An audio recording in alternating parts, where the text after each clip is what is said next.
since we visited Poisson. Maybe we should head over and have a look around.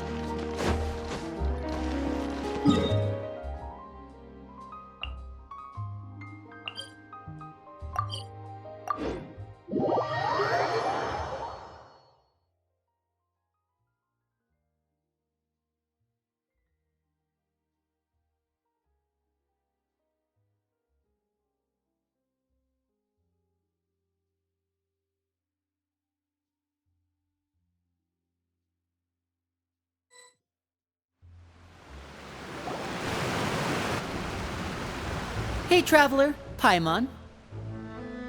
Oh, Paimon knows that voice! Over here.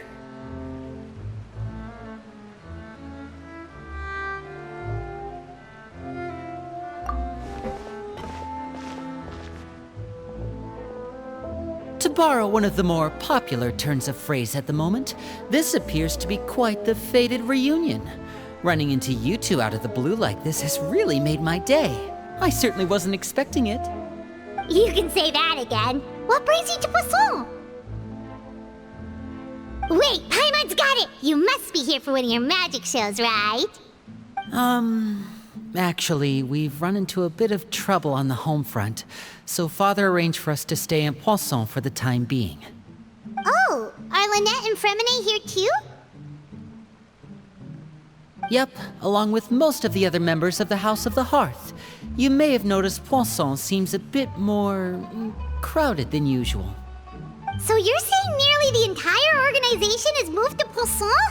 Sounds like you've run into way more than just a bit of trouble. What's really going on? Well... Since the two of you are so curious, perhaps I can fill in the gaps. You scared Paimon half to death! Father, you're here. You know... on second thought, maybe we don't need to know? It's all probably super confidential House of the Heart stuff, right? We totally weren't trying to pry or anything. No need to be nervous. I could sense your genuine concern from your conversation just now. Of course, I can also understand your confusion. Sending so many Fatui here to Poisson, it's only natural that some might suspect an ulterior motive to be involved. I understand. I'm well aware you've had your fair share of confrontations with the Fatui in the past, and I can't exactly guarantee that we'll remain on good terms in the future. As for right now, however, I would say we have little reason to be at odds, wouldn't you agree? The House of the Hearth could stand to be more open with those who have worked so closely with us in the past.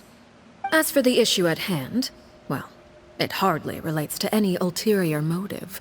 To be frank, it all stems from a certain rumor circulating around the House of the Hearth. It's an internal matter. What sort of rumor? A rumor that a certain phantom child is hiding away in the House of the Hearth. A phantom child? Ooh, just hearing the name is giving Paimon the creeps. A spirit that should have long ceased to exist is lurking in the shadows of the House of the Hearth. So I decided to bring the children to Poisson before continuing to investigate the situation. I expect I should be able to track down the spirit fairly quickly. After that, it's just a matter of resolving the situation, if you will. It shouldn't be much trouble at all. If you're curious, or if you still have some concerns, it might be advisable to stick around for a few days. I'm sure the children would be exceedingly pleased to welcome some visitors. Lenny, I'll leave you to entertain our guests. I have some matters to attend to. Of course, Father.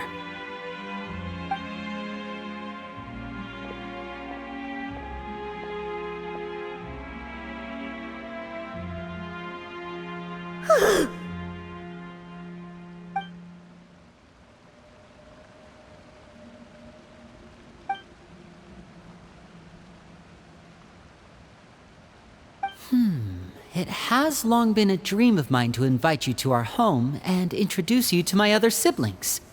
You're quite well known in the organization already. A lot of people have been talking about you, especially after everything with the prophecy. If you're willing, why don't you stay a while and have a little chat with us? Alright. We don't have anything else to do right now anyway. But let's be clear, we're just gonna be there as guests, okay? Don't get any funny... Oh, wait a second. For your guests, that probably means we'll be treated to lots of yummy food, right? Of course. During our stay in Poisson, we've been helping out the locals with some fishing. We bring in quite the bounty every day. In fact, today's the perfect chance for me to show you what I can do in the kitchen. Let's go. I'll take you to where we're staying.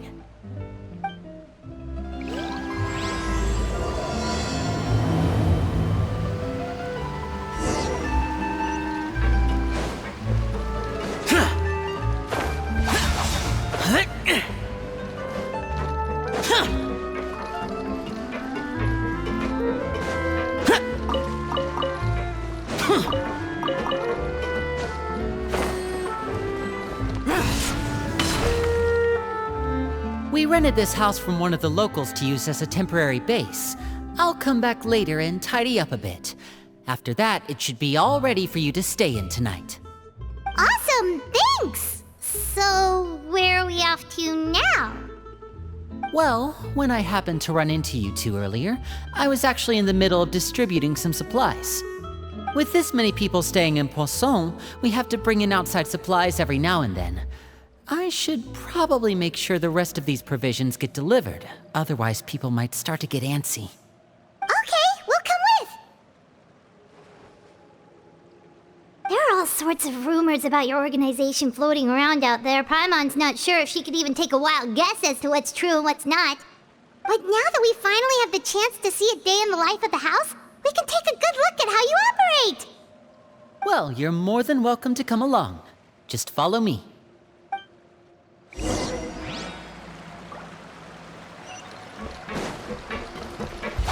Useless!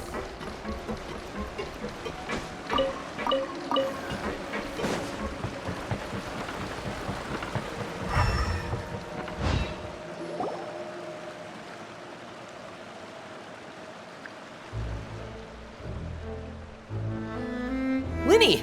We're finally here. The supplies. I'm assuming you've... Brought them with me?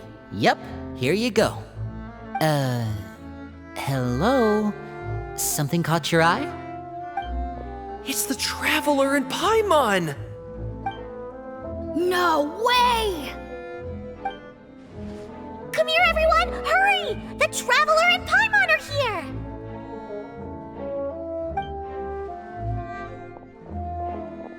One at a time, please. Don't crowd around them all at once.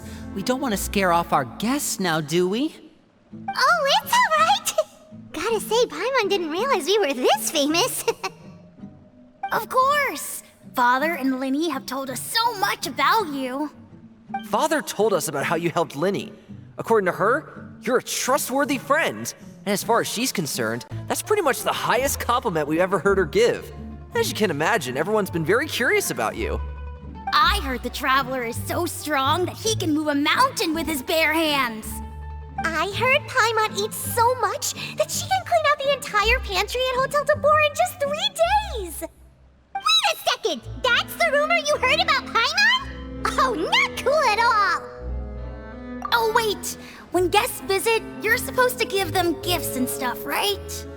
Oh, we don't need something like that. Besides, we don't have anything to give to you! Come on, we insist! I can give you some of my new potions. Just pick your poison. And by that, I mean medicine or actual poison. I've got both. Huh? Listen. Or maybe Shaplo can teach you guys about stealth! He's super good at it! He's never been caught. Ah, now that's not a bad idea. I know you usually prefer to fight head-on, but it never hurts to expand your bag of tricks, right?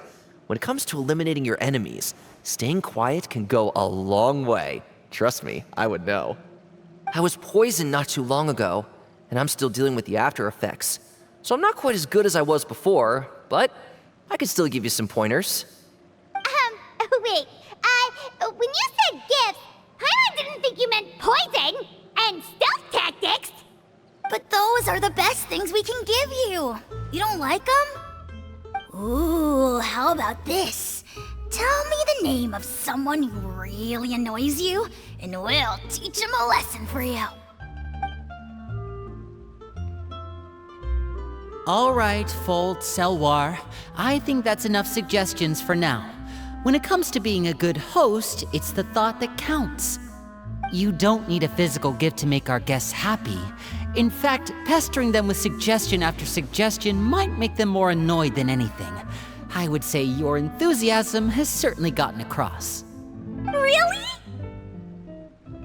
Awesome! It's been so long since we have had guests to play with. If there's anything you need, just let us know. Yeah, especially if it's poison or something. I've got all sorts of potions for that. Well, we'll talk to you all later.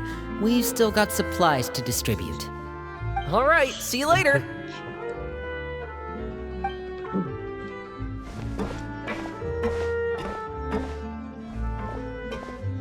Bye!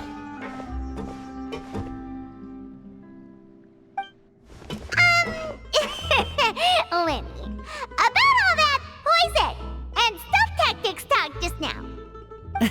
Scared you, did it? That kind of talk comes with being part of the House of the Hearth. When Foltz was really young, he strangled all of his family pets, just out of curiosity. He was labeled a dangerous problem child and was abandoned by his family. Elwar has an unnatural obsession with potions. Father has forbidden her from trying all the different concoctions she comes up with, but she still tries to test them in secret. You really have to keep an eye on that one. Chaplot is around my age. While I'm mainly responsible for collecting intelligence, he handles surveillance. He's very passionate about his work and has no reservations about taking on some very difficult missions. I know you two probably aren't used to that kind of talk, but I can promise you they only had the best of intentions. Things like stealth tactics and developing different poisons, they really mean a lot to them. They were just trying to share the best of what they could offer, that's all.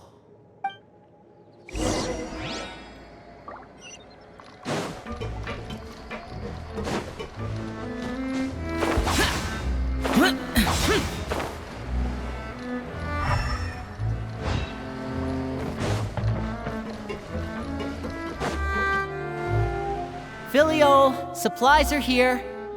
Thanks. And who are these two? Outsiders? Allow me to introduce you. This is the Traveler and Paimon. Oh, you're the famous duo I've been hearing so much about. It's nice to meet you. I heard you've traveled to all sorts of places. Is that true? Of course, we're making our way all across to that. Oh, good for you. You must be pretty familiar with Fontaine by now, then. Have you seen the new opera that started running recently? I think it's called... The 4,000 Thieves? Oh, this is the first we've heard of it. It seems like it's going to be fantastic. From what I've been able to tell from the posters, anyway. You should definitely check it out if you have the time. Oh, and there's The Blind Maiden, too. That one is supposed to have audience interaction. Seems pretty interesting. After this mission is over, I think I'll go get a manicure. Oh, maybe I should dye my hair. Wonder how much it'll cost. Is it just Paimon, or do these two seem much easier to get along with than the others? Looks like the House of the Hearth has some normal members after all. I heard that. Oh! Oops. I'm guessing you're referring to Foltz and the others? Yeah, we're definitely not all like them. I bet those crazies are practically foaming at the mouth right now. I'm sure they just can't wait to get back to Snezhnaya to carry out the plan. That's enough, Filio. Don't talk about family members behind their back, right? Whatever. Let's go. Guess this is goodbye then. If you ever have some time, we should go see the opera together.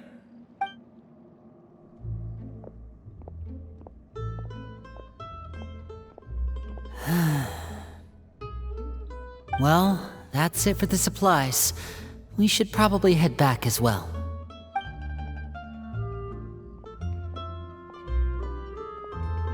Well, they didn't seem too happy with each other. Seems like there could be something more going on here. You're right. We're only here as guests after all.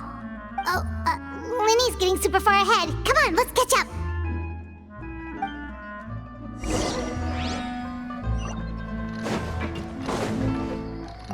Looks like there's more trouble in store next month, too. When will it end? Hey, just focus on the positives.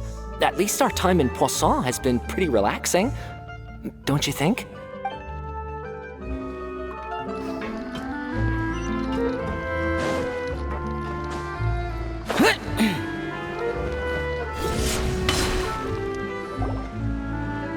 So, what do you think of the members you've met so far? Well, Father is always encouraging us to be strong-willed and independent. So if there's one thing we've got, it's people who aren't afraid to speak their mind. Well, I should probably get cooking. Wanna join? Of course! Then let's head out and... Huh? Fremine? What are you doing here? Well, Fremine! Nice to see you again! you too. I heard you're here as guests of House of the Hearth. Welcome. We were just going to make some food. Why don't you come along? I could use some help in the kitchen, and I seem to remember you mentioning you wanted to make seafood soup for the traveler in Paimon. Seafood soup? Oh, Paimon's drooling already. Were you looking for something just now, Fremine? Maybe I can help. It's nothing. I just wanted to see if there were any extra supplies. Yeah, we've got some left over. What do you need? Some food and water, and some clean cloth, if possible. No problem. Give me a second here.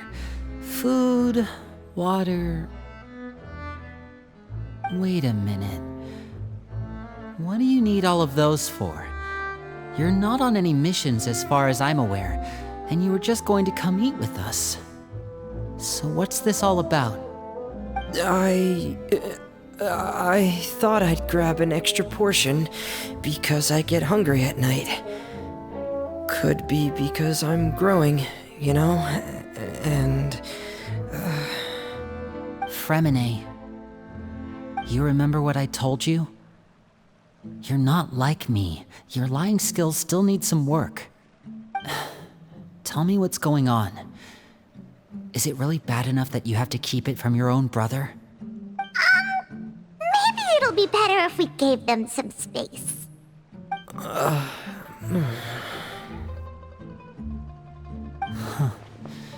This is the first time I've seen that kind of look on your face. Whatever happened, does it have something to do with Father? yes. Just follow me.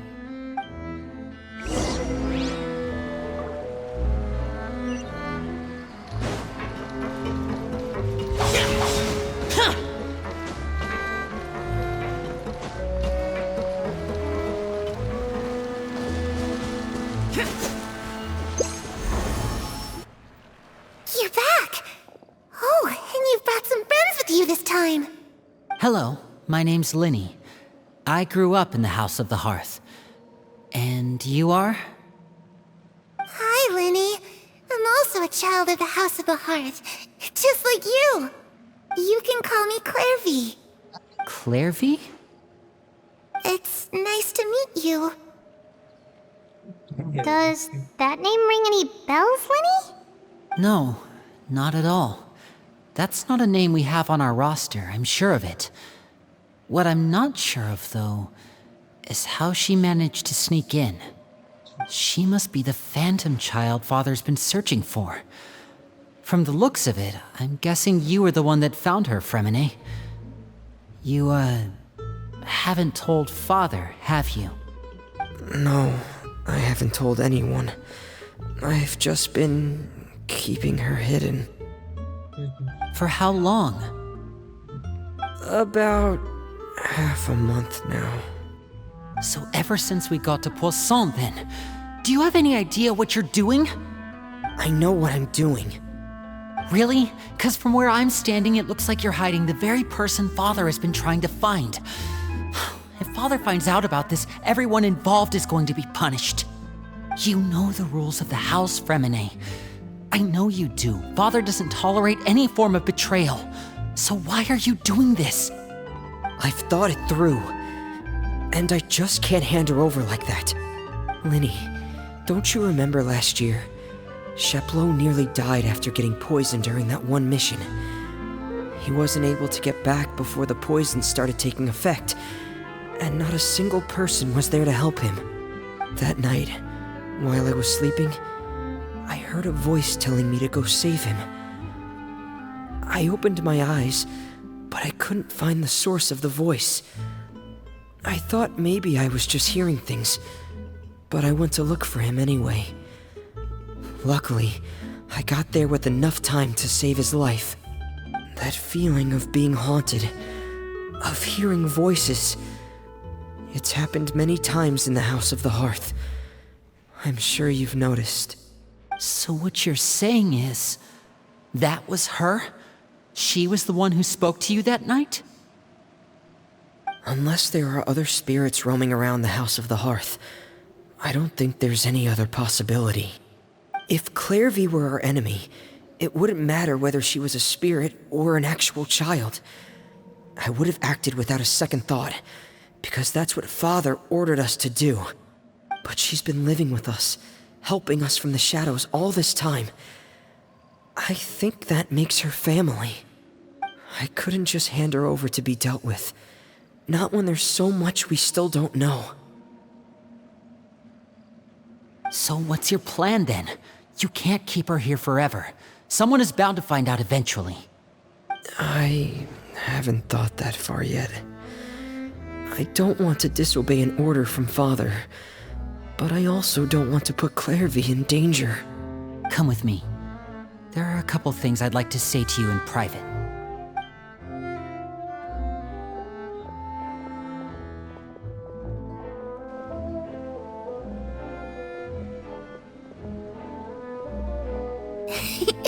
Those two sure care a lot about each other. Well, they got a funny way of showing it. From where Paimon was floating, it sure seemed like they were about to bite each other's heads off. No way! They have a really deep bond. I could tell right away, 'cause I also have a friend like that. I just don't know how long that kind of bond can last. The darkness in the house runs deeper than you can imagine. No one can get out alive. I'm sorry, Linny. I really didn't mean to drag anyone else into this. Oh really? You didn't mean to? 'Cause I for one wish you did. Huh? What do you mean? You know, when we were younger, you didn't call me Linny.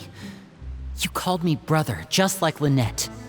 We grew up together, the three of us. We were all orphans, all rescued by Father.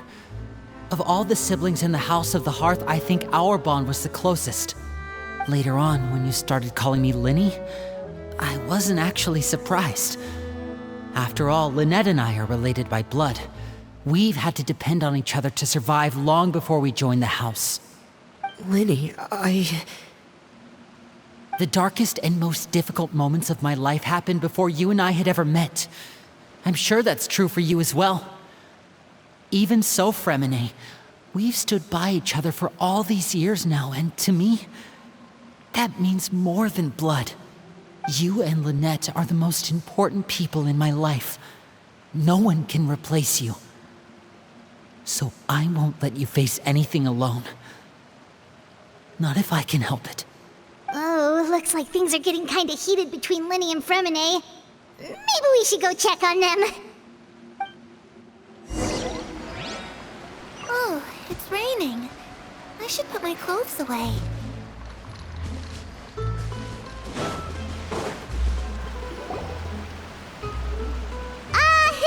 Hey, you two! Hope we aren't interrupting anything. Like a fight, or... Oh,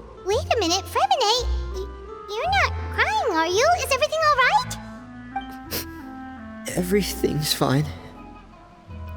Thanks for asking. Well, we're all friends here, right? We've been through so much together, so if there's anything we can do to help, just say the word. It's just a small family dispute. It's not something our guests should trouble themselves with. In fact, it might be better if your stay ended here. What are you getting at, Traveler? When guests are around, families are often on their best behavior. And any disputes are less likely to escalate. That's what you're trying to say, isn't it? I just... Thank you. I was really hoping to keep you out of it. But even if I could think of some other reason to turn you away, I'm not sure I could convince you. I know things could turn dangerous, so I promise you this. From now on, I'll protect you like my life depends on it. Me too.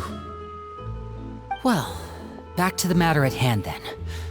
If we don't plan on handing Clairvy over to Father, then our only other option is to solve the mystery of her identity before Father is able to track her down.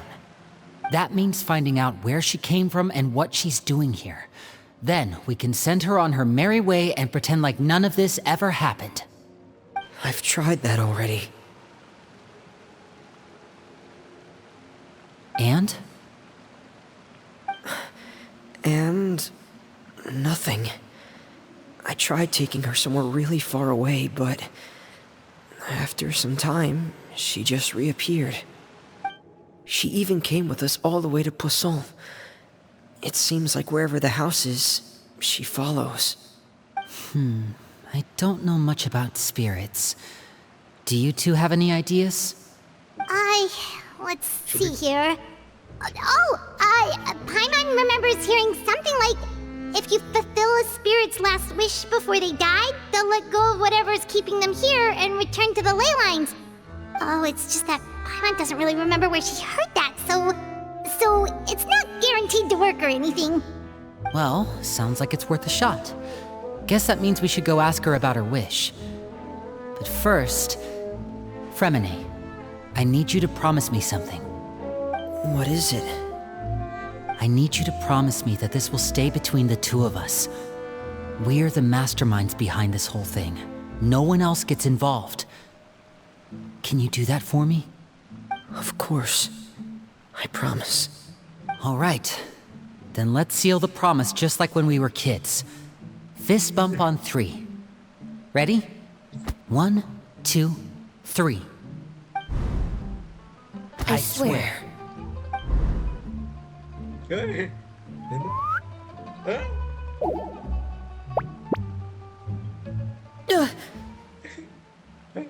Whoa! Lynette! But what a surprise! What brings you here, dear sister? And, when exactly did you get here?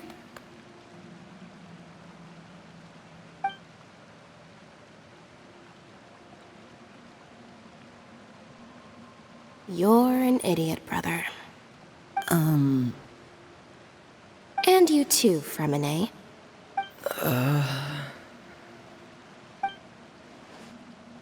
You 3, Traveler. And you 4, Paimon. Wait, what did we do? I've seen Clairvy around the House of the Hearth before. I hadn't seen her in Poisson, so I figured she must not have come with us. But it turns out, you were just hiding her. I heard you talking about your plan. Rather than steering clear of the situation, I'd rather fully join in.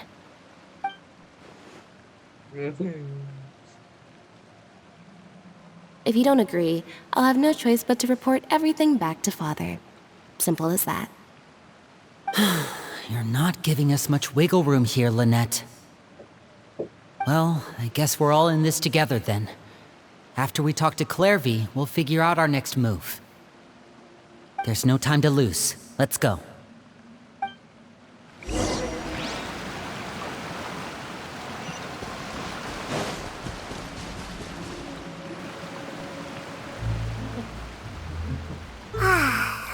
full. Thank you for bringing me this food, you guys. She said she's full, but the food doesn't look like it's even been touched. That's right. Based on what I've been able to observe, it doesn't seem like Clairvy can interact with the physical world at all. Still, when she's presented with food, she'll always linger around it for a good little while. Maybe, in her mind, she really is eating those things. Does she know that she has already passed away? I've tried to ask her, but she didn't answer. My guess is that she's just as confused as we are. Or maybe she couldn't understand the question at all. Clairvy, if you've got some time, I'd like to ask you a few questions. Sure.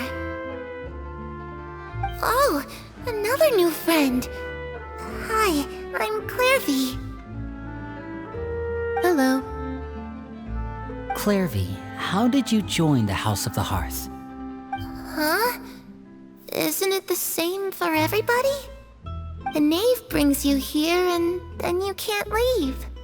It's just that your name, it's not on the roster. And I've never seen you before. The roster? Oh, I get it now. I think there might be some things you don't know about this place. The people in charge, they're not as nice as they look. They say they keep a roster, but it's not complete. There are a lot of people who aren't on it, and never will be. In this house, some people are family, and other people are just test subjects. Those kinds of people aren't ever going to get a place on the roster, unless it's the roster of people who've been executed. Wait, does that mean the knave... She... Is there anyone that can vouch for you? Perry, she's my best friend. She's the only one I trust in this place. Have either of you heard of that name before? No. Me neither. Clairvy, Perry. Neither of those names are on the roster. But it seems like she's telling the truth. Either that, or this kid's already got a bag of tricks bigger than mine. Maybe we should try a different approach. Clairvy, do you have a wish? A wish? It can be anything you want. Just imagine. It's your birthday, you're blowing out the candles, and your wish is...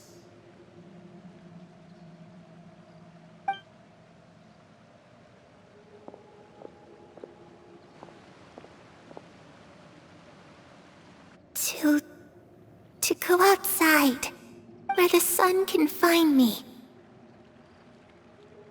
That's... it? Well, that sounds easy enough.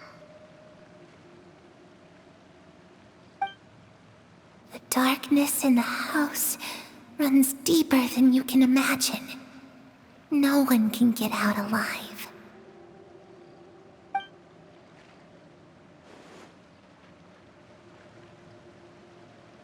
Okay, time to divide and conquer. Listen up, I've got a plan.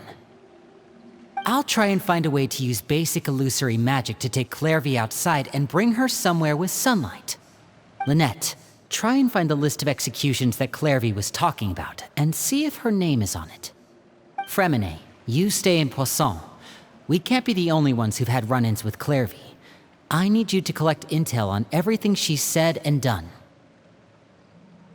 Understood. I'll try my best. What about us? What should we do? I really appreciate your willingness to help, but this is a family matter. I don't want to drag you in too deep. It's too risky. Let me think. Since Father considers you to be guests, maybe you could stick by her side for a little while. You don't need to do anything except keep up some nice, casual conversation. Ah, Paimon gets it. You want us to distract her. I'll give you a magic bird. If Father suspects something, all you need to do is release it when she's not looking, and it'll alert me that something's wrong. Of course, that's only as a last resort. If Father doesn't seem to notice us, there's no need to make contact. We'll reconvene here tonight after all's said and done. If the worst-case scenario happens and we're discovered, just tell Father everything.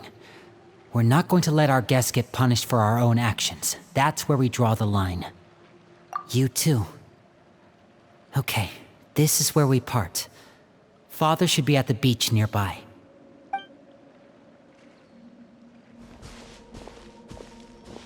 I really hope this goes well. No, it has to go well. That's the only way this can get resolved.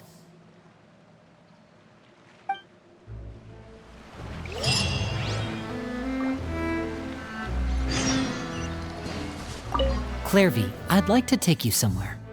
Is that okay with you? Sure. Where are we going?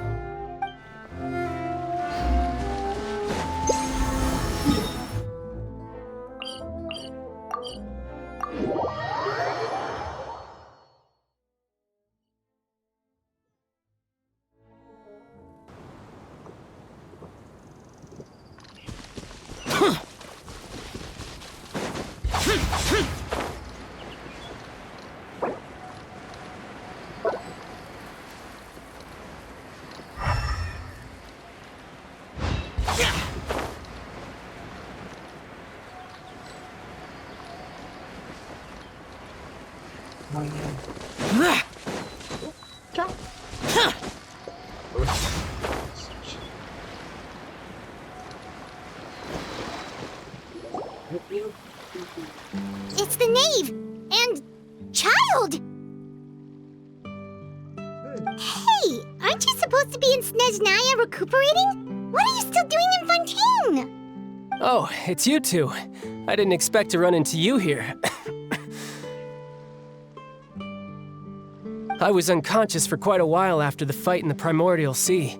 After I woke up, I realized I was being taken back to Snezhnaya, and well, I couldn't have that now, could I? Not when I've still got unfinished business here in Fontaine. So, I mustered up all my strength and made the journey back on my own. What sort of unfinished business are we talking here? It has to do with Skirk, my master. I really wanted to meet up with her, but by the time I got back, she had already left. I still have so many questions for her. Without any other leads, all I could do was ask the knave to help me track her down. She must have left behind some traces from her time in Fontaine. Oh, okay, so have you found any clues? Unfortunately, no. While the House of the Hearth is adept at collecting all manner of intelligence, certain existences can still manage to escape our purview. Basically, unless Master feels there's a need to meet with me, she's not going to be found. But that problem has an easy fix. I just need to become stronger, and then... Paimon thinks you should focus on getting better first. The worst of it is over. It's all thanks to that one kid from the House of the Hearth. Elwar, I think her name was. She gave me a bunch of random potions to drink. They didn't go down easy, let me tell you. Pain and chills all over. But they really did help speed up my recovery. And that's good, because it looks like I really do have to head back this time. The old man's been putting the pressure on me. He sent someone to tell me I'm needed for some sort of project. Project Stuja? Yeah, that's the one. I heard Regrader's involved too. I'm not looking forward to having to listen to all his monologuing, that's for sure. Hey, maybe you could think of a way for me to stay in Fontaine for a little longer. Helping Linny and the others brush up on their fighting skills would be far more interesting. If you and I could spar, that would be even better. I've been waiting for a chance to see you go all out. And what a sweet little daydream that is. But I also have a role to play in all this. I'll be leaving Fontaine shortly as well. Besides, considering how little they see fit to step outside the homeland, being called on to return to Snezhnaya by such illustrious dignitaries, what a great honor. Wouldn't you agree? One I could do without, I'd say. it just Paimon? Or does it kind of seem like they're... So, dear guests of the House of the Hearth, to what do I owe the visit? Well, we just... Right! We're super close to Linny and the others, but we still don't know much about you! Is that so? Introductions have already been made, have they not? Oh, well, you see? There's only so much you can learn about someone from a short introduction. At least tell us something a little extra, like... Why do you call yourself father? Huh, good question. I'd also like to know. The fact that you have to ask tells me our intelligence work has been quite successful. Telling you the answer to that question would only serve to undermine that success. And we can't have that, now can we? Spoken like a true diplomat. That was some expert sidestepping right there. Well, if there's nothing else, I think I'll take my leave. I still have a small matter to resolve at home. Wait, don't go!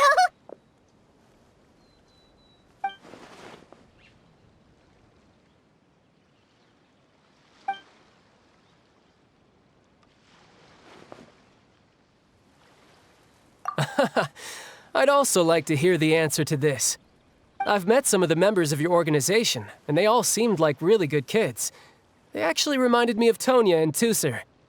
Which, by the way, if you ever betray them, I'm just letting you know, I won't let you off easy. And why would I betray them? Well, you've already betrayed the House of the Hearth once, haven't you? At least, that's what I heard.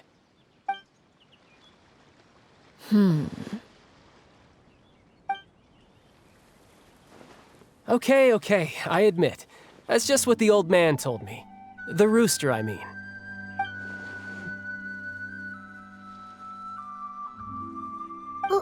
Wait, did you really do something bad to those kids? Never mind what I've done. I'm more curious as to what the mighty rooster had to say. Care to enlighten me? Well, nothing much. Just some stuff about you taking out many other members of the House of the Hearth, and even going so far to attack your own family. I see. Oh, based on your reaction, I'm guessing it's all a bunch of lies. Hardly. I don't appreciate his particular turns of phrase, but I suppose he didn't say anything untrue. Although, it would be more accurate to say that there is a certain level of prejudice involved, but I don't intend to clear that up just yet. Prejudice has a funny way of concealing the real truth behind certain things, an attribute that I find to be quite advantageous. Call yourself a Fontanian, for example, and people will assume all sorts of things, when the real truth is that this is simply the land where I was raised. Huh? You're not actually from Fontaine? But then why did you try to help out with the prophecy and everything? I was trying to protect the children born in Fontaine. Claiming that I myself was a Fontanian simply made it easier to operate. People would hardly suspect a fellow Fontanian of having any ulterior motives. Who wouldn't want to save their homeland after all? The primordial sea wouldn't have any effect on me, but it would have caused great harm to the House of the Hearth. Well, you wanted extra information, didn't you? There you go. I hope that satisfied your curiosity.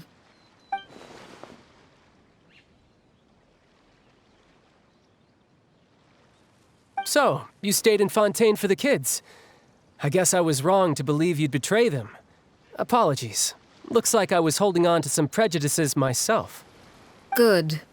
Like I said, I like it when others have misconceptions of me. Actually, while I was recuperating at the House of the Hearth, there was something else that really caught my attention. I heard that members always resolve disputes and arguments with a friendly spar, and the loser has to back down. Seems pretty cool if you ask me. Would also give them plenty of opportunities to hone their skills.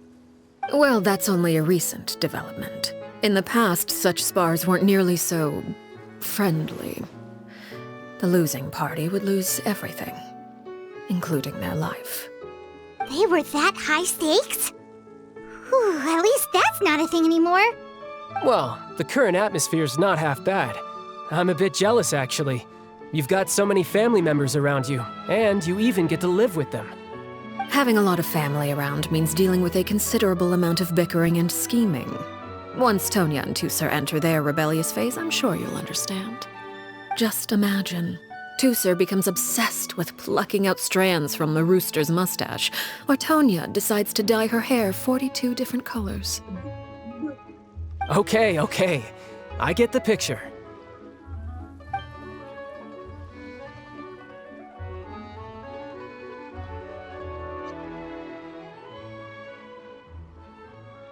Well, would you look at the time? I should probably get going. Traveler, Paimon, I'm not sure where our paths will cross next, but the next time we run into each other, we should definitely try and find some time to spar. Again, maybe this is a conversation we can have when you look less like you're gonna keel over. All right. Well, thanks for everything, Arlecchino. No thanks necessary. You also played a part in obtaining the Gnosis. I would say we can call ourselves even. I like the sound of that. Well, I'm off.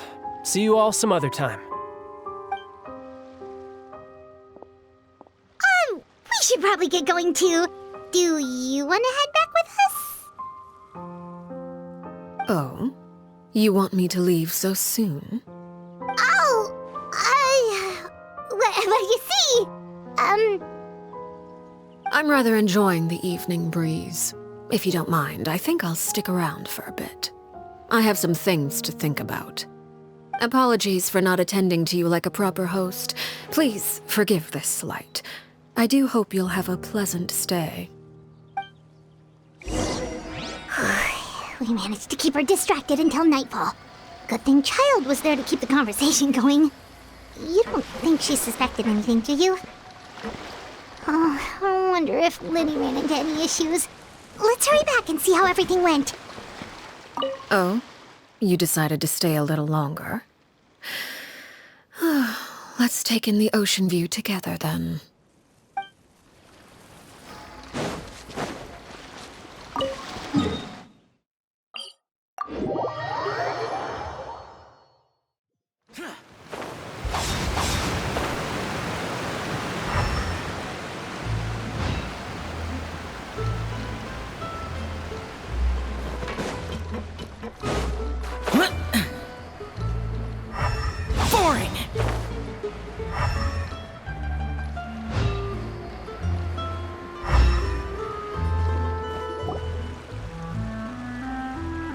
How did everything go? Well, long story short, we ran into a small issue. Clairvy can't go into the sunlight. Everything was fine at first.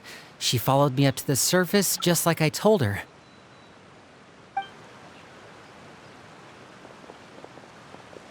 But as I led her out of the shadows and into the sunlight, she vanished. I turned around and there she was, standing at the edge of the shadows, silently watching me. Huh. Maybe she's afraid of sunlight, or... No, it wouldn't be her wish if that were the case. Well, we could always try pushing her into it. Oh, true. I've pretty much tried it all already. Nothing worked. Eventually, the sun went down, so all I could do was bring her back here. How did it go with you, Lynette? Good. I've got the list. It's right here. Really? Well, what are we waiting for? Let's take a look!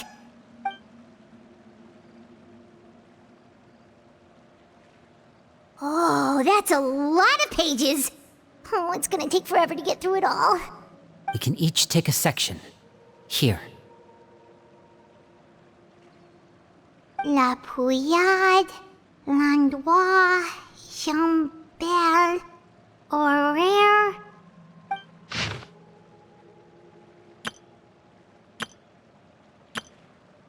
Oh, yikes.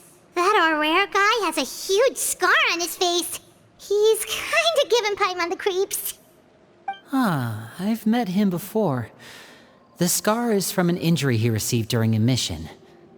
I still remember him joking with me about it. He said any future lover would take one look at him and then lose all interest. Did he say anything else? Well, I asked if there was someone he was interested in. He said no, and that's where our conversation ended. It was only later that I learned he really did have someone he liked. He risked everything to escape so he could be with her, but it didn't work. One day, Father asked to see him, and, well, I never saw him again after that. Wait, so that means the knave, It may seem cruel, but it's just one of the rules of the house. Betrayal is not to be taken lightly. We know too many secrets to come and go as we please. So, if you do try to leave, you pay with your life.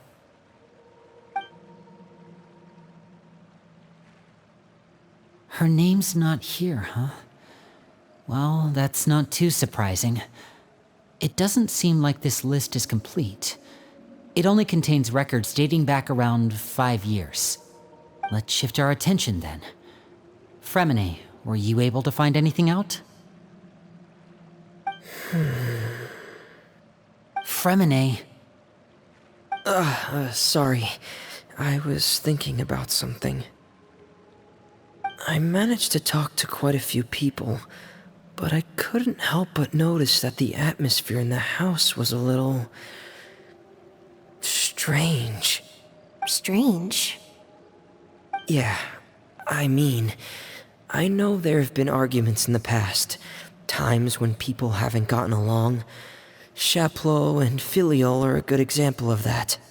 Oh, those are two of the people that we met while delivering supplies. Paimon can see how they might not get along. They had very different vibes, and their, interests seem to be pretty different as well. That's to be expected, actually. Father brought us all here, shared her knowledge with us, taught us how to fight. That's one thing we all share. But that's also where the similarities end. Not all of us feel the same desire to stay here. As members of the House of the Hearth, we're also considered part of the Fatui. And to a lot of people, that's an identity they never asked for. Certain members get older and realize they want something else for themselves. But considering the rules of the house, most people would never say that out loud. People like Chaplot and Foltz are loyal to Father and her vision.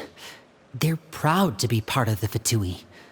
Filiol and Nantoy, on the other hand, well, they aren't quite as enthusiastic. These kinds of conflicts have always been there. It's not like Father is in the dark about any of this. Well, that's true. But it just feels like things have gotten worse lately. Filiol and the others, it seemed like they were meeting in secret to talk about something. I can't say for sure, but I think they've met Clairvy. You think she's been inciting them to act out? No, not exactly. But I wouldn't be surprised if she said something to them about the darkness in the house and how deep it runs. She's told me about it before. Experiments being run on children. People being used as pawns on the battlefield without so much as the strength to survive. And they just believed all that? Without any evidence? Clairvy's words probably gave them the excuse they were looking for. Whether they actually believe them to be true is secondary. This is all because of Project Stuja, isn't it? Whoa. Hold on a second. What's this Project Stuja all about, huh? This is the second time it's come up now. Sorry, but I'm not sure of the details either. I only know what Father has told us, which is that it's something the Rooster and Regrader have been working on together. Apparently, it has to do with the Fatui's strategic plan for the future. Because the House of the Hearth was so successful in obtaining the Gnosis, we now have the honor of playing a key role in Project Stuja. Wait, but isn't that a good thing? Key role is just another way of saying dangerous role. To us, the whole thing is an inconvenience. Father thinks so too, but she's in no position to refuse. Their plan isn't exactly unreasonable, and they've been funneling the house a lot of funding. It's just that we'll lose a lot of members in the process. Participating in the plan, it's an honor in name only. What they're really trying to do is subdue us. The existence of an intelligence organization outside their control makes them feel uneasy.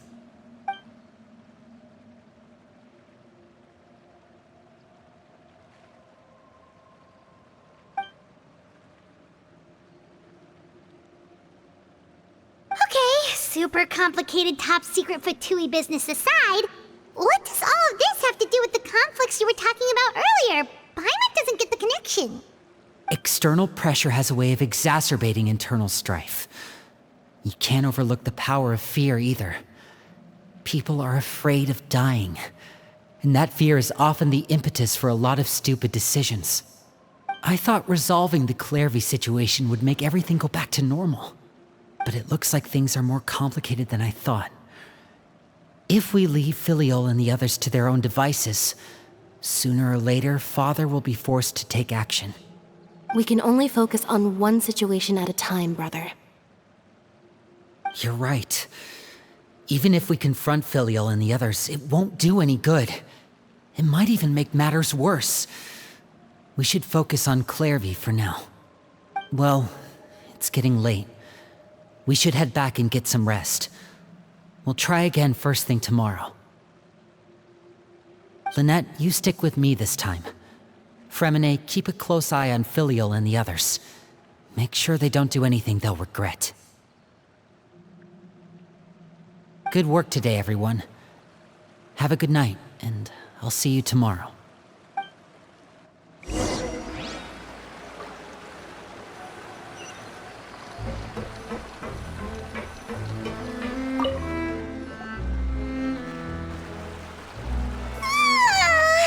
Oh, I'm always looking forward to an early night, but she can't sleep at all. Hey, you don't think the knave will be too angry with Linny and everyone if she finds out about all this, do you? She's even scary when she smiles. If she were to actually get angry... Ooh, you have to protect Paimon if that happens, okay, Traveler? Trust is effort, Traveler. Look! Look over there! Quick! Let's catch up with her before anyone sees!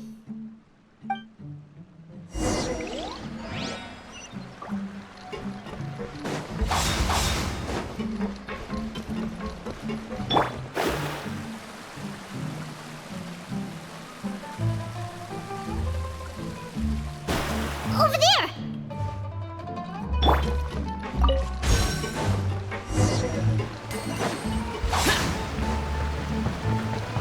Useless.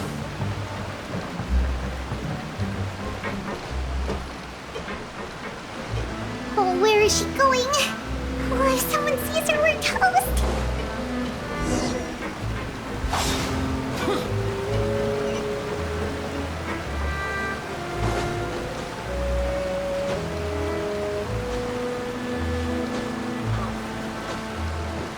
Oh, look! She stopped!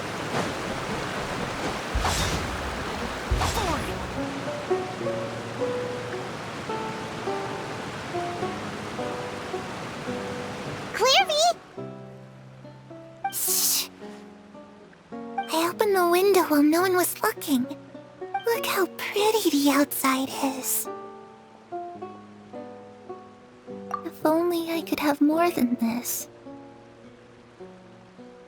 You probably think I'm being silly, huh? All this hopeless resisting. It's better to dream of what I could have than try to make it a reality, right? Please, help us get on the same page here, Clary. We need you to tell us what you know. Can you do that? Sure. Although, after you hear all this, I think you might regret that decision. Everyone in this family is nothing more than a tool, something to be used and exploited. We're all expendable, including me. As long as you're useful, you get to stick around. Lose your value, and you're handed over to the doctor, experimented on, and given a fate worse than death. I've seen it happen again and again, and I've had enough. You're saying the knave did all that? It's just, that doesn't seem like something she would do. She's scary and all, but it seems like even she has lines she wouldn't cross. I knew you wouldn't believe me. Everyone thinks she's a good person. They all think of her like a real mother. Mother? But she doesn't deserve that title. She's disgraced it and tarnished it. And if I had things my way, I'd never see her again. If only Perry were here, she'd understand. Perry. There's that name again. Also, Paimon's getting a strange feeling. It almost feels like she's not really here with us.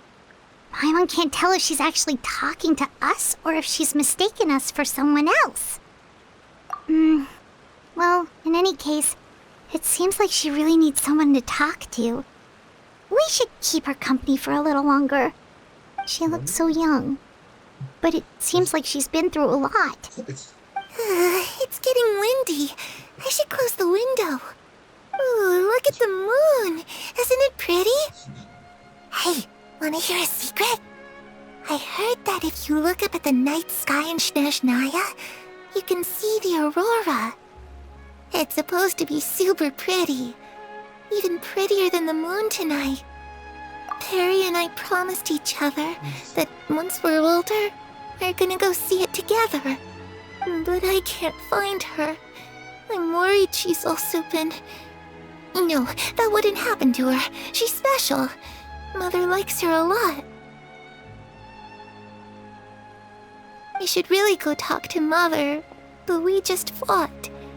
She doesn't want to see me, and I'm too scared to face her. What should I do?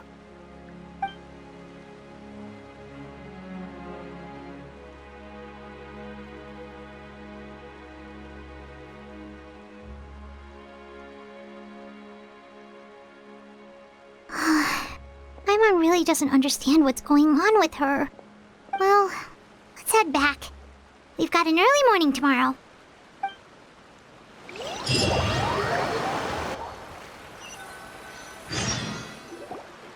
All right, looks like we're all here. Let's go ahead with the plan. Oh? What is it? What makes you ask that? Well, we kinda ran into Clairview last night, and that's what she told us. We met the doctor back in Sumeru. He's super dangerous, and he's done all sorts of bad things. It's possible that Father and the Doctor have had certain dealings, but I don't think Father would work with him. We're not really on the same side, so there's not a lot of trust between them. That doesn't exactly set the stage for a successful partnership. I did hear, though, that when Father first became a Harbinger, the Doctor offered to work with the House of the Hearth. Father rejected most of his proposals, except for one. It had to do with some sort of secret experiment. Secret experiment? Could that be what Clairview was talking about? I don't think so. I don't know any details about the experiment itself, but I do know it's an entirely independent operation. The Doctor only proposed a direction for the research. That was the extent of his involvement. I still don't think that counts as working together. The details of the experiment are confidential, but complete records are kept on all participants. That doesn't seem to be the case with the situation Clairview referred to. I know you don't agree with some of the Fatui's methods, and I'm not asking you to. But I am asking you to trust us on this. The House of the Hearth has its own principles. There are certain lines we're not willing to cross. Alright, that's good to hear at least. Clairview Clairvy seems to think the knave and the doctor worked together to do something horrible. If that turned out to be true, Paimon doesn't know how he would even face you guys. It's just that it doesn't seem like Clairvy is lying either. The easiest thing to do would be just ask the knave directly, but Paimon doesn't think she'd tell us. Father didn't come back last night. She's probably still near the shore. We'll be counting on you to distract her. Lynette, you're with me. Fremine, you know what to do. Be on your guard, everyone. All right, let's get to it. Where are we going today? Let's try somewhere further away this time.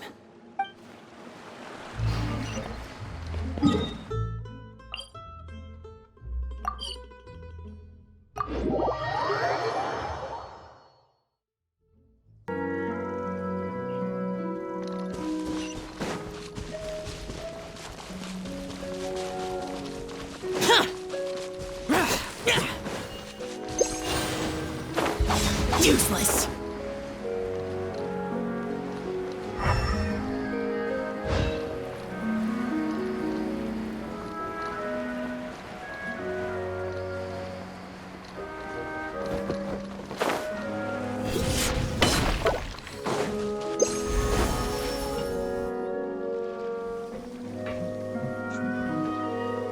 Ah, it's you two again. I must say, you look a bit pale. Did you have trouble sleeping last night? A little. Perhaps if you had less on your mind, you'd be able to absolve yourself of such troubles. So what are you planning to do now? Catch up on some sleep? Or should I give you some time to rack your brain for a topic to discuss before I ask any questions? Although I must profess to being curious.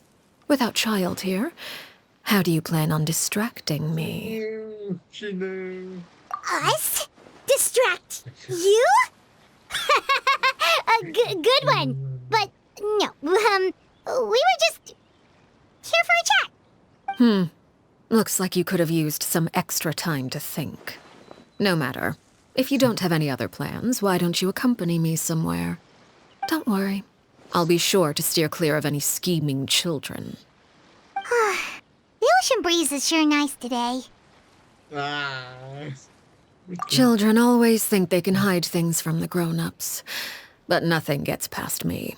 Least of all a little scheming. I think I'll let them have at it for a little longer. I can be very patient. Well, I'll leave you to think things over. If you're so inclined, meet me outside the Palais Mermonia. Good things come to children who do as they're told. So I do hope you decide to tag along. If only for your friends' sakes. What should we do? She clearly knows about everything we've been doing, and Paimon doesn't think it'd be a stretch to say she was threatening us just now.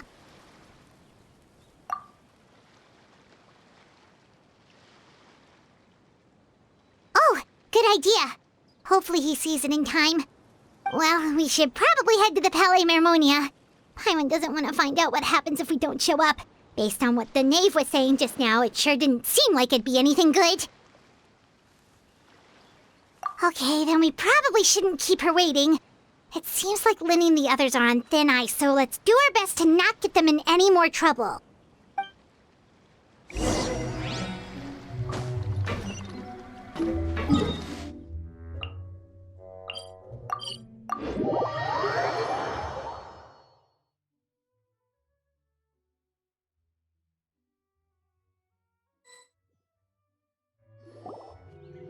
Seeing as we still have some time before my meeting, we might as well enjoy some pleasant conversation while we wait.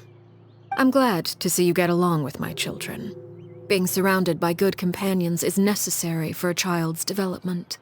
You're not planning on doing anything to them, are you? I assume you're referring to Lenny, Lynette, and Fremine. Although, there's that situation with Filial and Nentoy as well. It appears quite a few people have been acting out lately.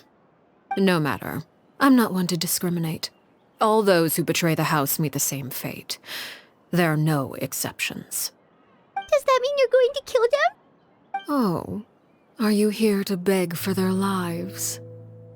I'm sorry to disappoint, but the rules of the house change for no one. In my organization, everyone is responsible for their own actions. But don't you care about them at all? They really respect you. They even call you father. You must feel something for them. Any organization in which feelings come before principles is one destined for ruin. The House of the Hearth is hardly an exception. You could say our principles are more stringent than most. Perhaps I can offer you this consolation at least. As our guests, you two will not be held accountable along with them. I would imagine Linny, Lynette, and Fremine will be able to keep their lives. As for Filion and Toy and the others, I'm afraid there's little I can do. They can try to escape, but once you know our secrets, there's no getting out alive.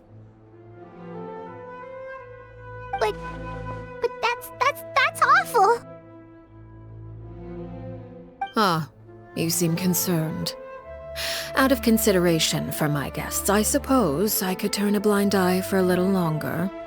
If Linny and the others manage to dispose of Clairvy in the meantime, all evidence of their wrongdoing will be lost.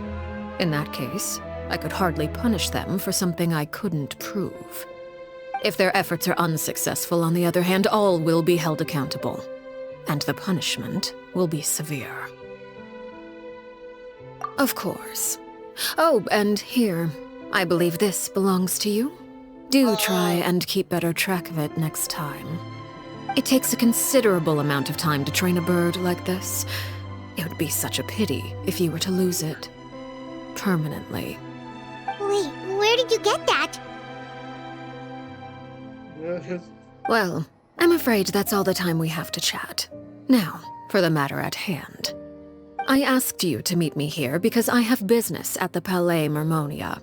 It has nothing to do with you, but I think it would be prudent for you to stick by my side for the time being. There will always be time later to run off and tell Linny what you've learned.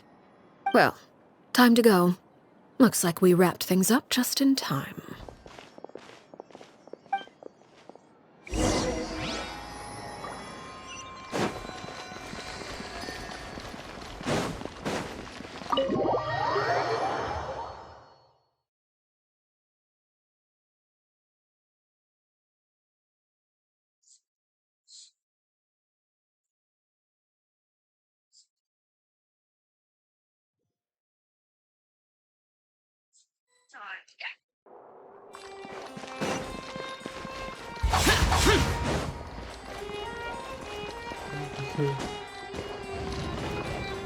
Look at that. Headphones.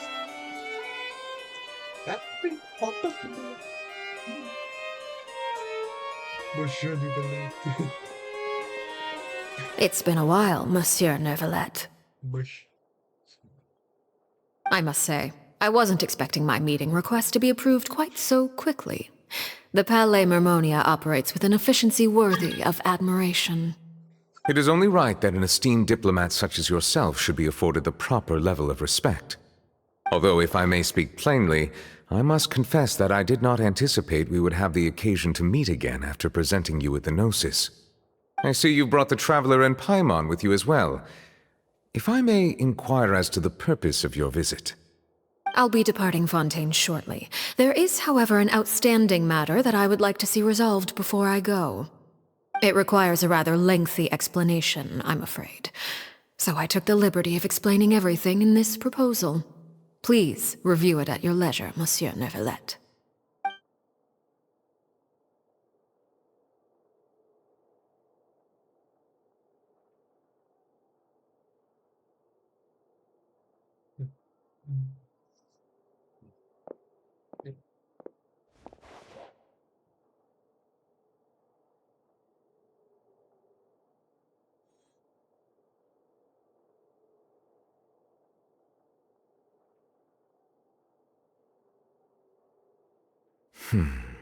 I understand your request. However, at the risk of causing offense, I must admit that I fail to see why you would wish for such a thing. I heard you have a certain fondness for water tasting, Monsieur Neuvillette, so allow me to use water as an analogy. A family is like a large body of water with countless rivers flowing in and out. As someone who watches over this system, I would hope that each river that flows from the source will eventually reach the ocean. Of course, objectively speaking, I know this is impossible. Most of the rivers will dry up along the way, disappearing into the ground and leaving nothing but a barren riverbed behind. Not all rivers are destined to reach the ocean, but I would not see their existence rendered meaningless. I believe the water that flows within them is simply meant for a different destination, like a field in need of irrigation. Or perhaps the glass of a certain water-tasting enthusiast. Did you get any of that, Traveler? Your words paint an optimistic picture indeed. Allow me to remind you, however, few among us are willing to sip from a glass filled with tainted water. It may have been tainted at one point in time, but not to worry. I'll make sure it's strained of all impurities and returned to its cleanest form.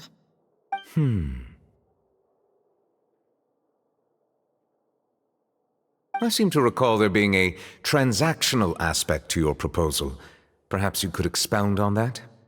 If you accept my proposal, Monsieur Neuvillette, I will gradually withdraw my forces from Fontaine. And, unless absolutely necessary, I will no longer carry out any special missions within Fontaine. I presume I can take your words to mean that, in the future, cases similar to the Tartuffe assassination will cease to cross my desk? Tartuffe? Ah, that thief who embezzled funds from all those charities, you mean? My deepest condolences to his family, but without any evidence, I cannot imagine how the House of the Hearth might have been involved in his passing. Of course, if you accept my proposal, Monsieur Neuvillette, I'm sure certain measures could be taken to reduce the frequency of such troubles. You choose your words carefully indeed. In that case, I am inclined to accept your proposal. My thanks for your generosity, Monsieur Neuvillette. Well, with that settled, we should be going now. I took the liberty of bringing along 2 bottles of spring water from Snezhnaya for you to enjoy. I do hope I get the chance to hear your impressions. Perhaps at our next meeting? Yes? Indeed. I trust you would not overlook your commitment in the meantime. All right, Traveler Paimon. Time to go.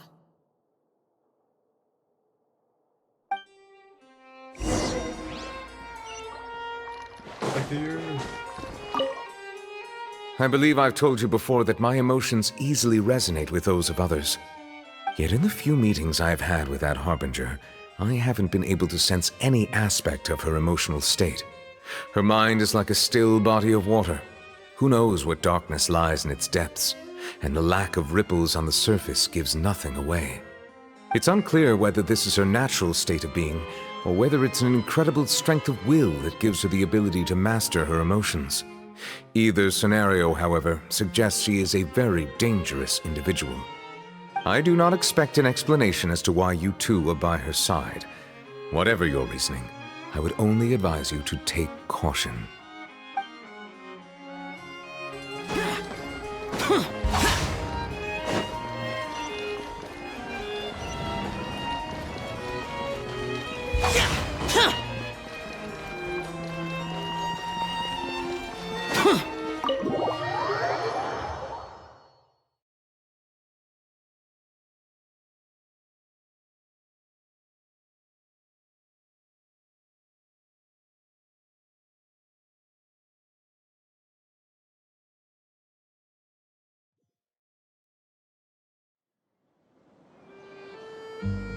So, what exactly were you talking about back there?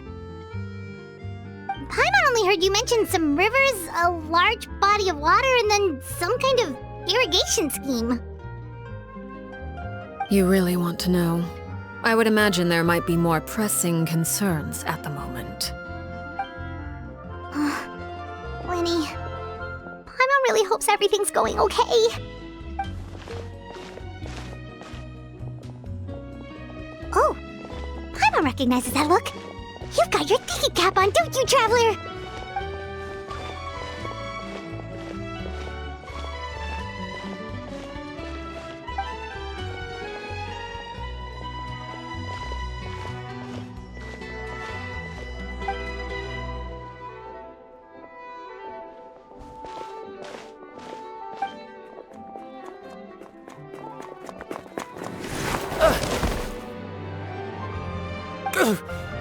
Oh, shoot. Are you alright? Oh, jeez. I'm so sorry. I was so focused on selling these papers, I wasn't looking where I was going. Well, let me make it up to you at least. Here, take this paper. On the house.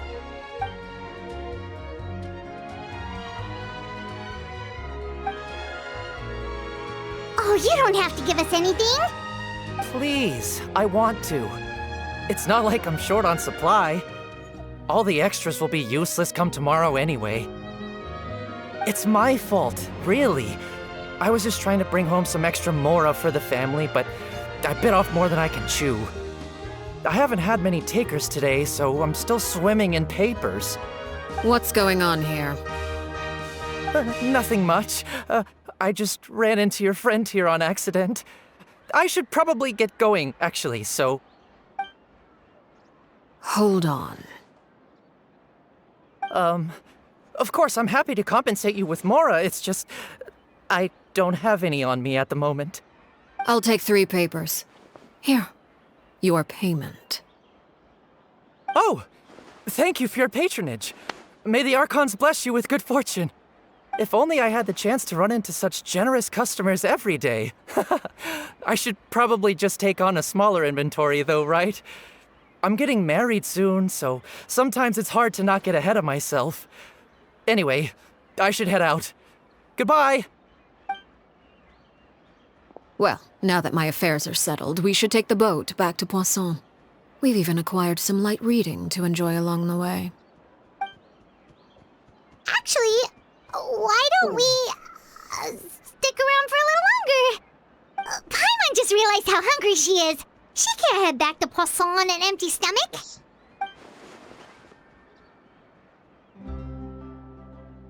It appears you two are under the impression that delaying our return will somehow alter the situation in your favor.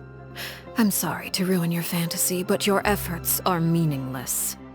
That being said, I could be persuaded to give Linny some extra time. I just have one condition. If you agree to my request, I'll even answer some of your questions. You're quite curious about Clairvy, are you not? And my relationship to her. Wait, why are you being so generous all of a sudden? You're not gonna ask us to do something bad, are you? You overestimate yourself. You don't have the talent for bad things. Then what can you possibly... The most important consideration in a negotiation is that both sides receive something they want. Demands and threats only get you so far. Wonderful. Here it is.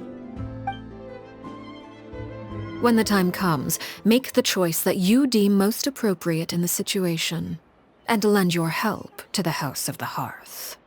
Okay, sounds normal enough. But what do you mean, when the time comes? When is that supposed to be? That is for you to decide. Then we have a deal. Follow me.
this place? Somewhere long forgotten by everyone. It used to be a grand building. Now it's nothing more than a pile of rubble. No one comes here anymore, nor does anyone care about what once happened here. Although, this place does have something to do with the story I'm about to tell you. It was before I became a Harbinger, and before Linny and the others joined the House of the Hearth. Due to certain events, I first killed Clairvy and then her mother. And this is where it all happened. You were the one that killed Clairvy? Patience now. Allow me to explain Clairvy's side of the story first. I'll start from the beginning. Clairvy was 6 years old when she was brought by her mother, Crucibina, to live in the House of the Hearth. From the outside, it seemed like a fairy tale. A thriving family made up of kind adults and friendly children. Crucibina was the knave at that time, and the House of the Hearth was under her control. She was Clairvy's mother by blood, but she was also the mother to all the children in the house. Clairvy was happy here, for a time. But she quickly realized that being part of this family wasn't a fairy tale at all. It was a kind of purgatory. Purgatory? Exactly. The House of the Hearth takes in war orphans from all over Tevat. But as for how to raise them, that depends entirely on the person in charge. Crucibina came up with a novel idea. She would teach the children to fight, force them to duel each other, and then crown as the king of the house the child who proved themselves most worthy of inheriting her title. It's difficult to estimate the number of children who died or were maimed in the process. There's little I can say about the ones who died. The ones that emerged with permanent injuries, on the other hand, well, they still served a purpose. They would be handed over to the doctor to be experimented on, or sent away on dangerous missions. Nothing more than tools to be used and then discarded. So those were the experiments Clairvy was talking about. But what actually happened to her? You said that Clairvy was Crucibina's daughter, so if Clairvy tried to convince her to stop what she was doing, Crucibina probably would have listened, right? Despite being Clairvy's mother, Crucibina cared little for her daughter. She forced Clairvy to join the House of the Hearth only as a means to demonstrate her own impartiality as a mother, to prove that she treated all her children equally. Clairvy did try to convince her mother to change her ways, but it was to no avail. After her efforts failed, the only other option was to rise up and try to fight back. Unfortunately, the other children had already been thoroughly indoctrinated into the illusion of happiness Crucibina had created. Of course, there was one exception. Someone Clairvy's age who knew the truth about the House of the Hearth. Her name was Peruere. Wait, the friend that Clairvy mentioned? Friend, huh? I suppose we can call her that for now. Clairvy was a cheerful and passionate person with a tenacious spirit. Peruere, on the other hand, was rather cold-blooded. Her cold-blooded nature allowed her to see through Crucibina's facade. Yet, it was also this cold-bloodedness that prevented her from acting against it. At least at first. While Clairvy longed for freedom, Peruere was convinced that, amid all the fighting and violence, she would make it until the end. Despite their differences, the two became fast friends, united by their knowledge of the truth. Clairvy told Peruere that she hoped to create a real family, where no one would be killed or sacrificed. There may have been a certain naivete to her ideas, but Clairvy proved her determination many times over. She tried countless times to run away, ask for help, or expose the truth. But her efforts only earned her beating after beating. The only thing that kept her going was her strength of will. Even with her body racked with pain, she would still stand on her tiptoes and open the window at night. She and Peruere would look out at the moon together, a fierce longing for freedom shining in her eyes. But one day that light simply vanished. Oh no. What happened? Her hopelessness resulted from a culmination of things. 10 years had passed. 10 years worth of failure after failure. She and Peruere weren't children anymore, but finding any chance to escape still seemed as hopeless as ever. It was during this time that Peruere suggested a new plan. If escaping was out of the question, why not take down the very person sitting on top of this throne of lies? Mother herself. Clairvy rejected that proposal. She claimed that, as a famous harbinger, Crucibina possessed an unimaginable amount of power. Trying to kill her would have an incredibly low chance of success. Clairvy never gave another reason, but Peruere could see it written all over her face. Clairvy still thought of Crucibina as her mother. Killing her own flesh and blood was a line she couldn't bring herself to cross. If she couldn't escape and fight back, then only one option remained. Precisely. Death was the only way that she felt she could be free. It happened during a duel.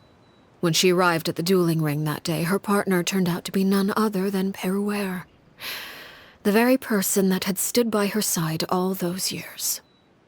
It was a fierce battle. But ultimately, Clairvy decided to let Peruere end her life.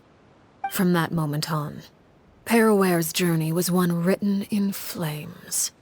When the rain finally came and washed it all away, there she stood, the sole victor in Mother's endless game of slaughter.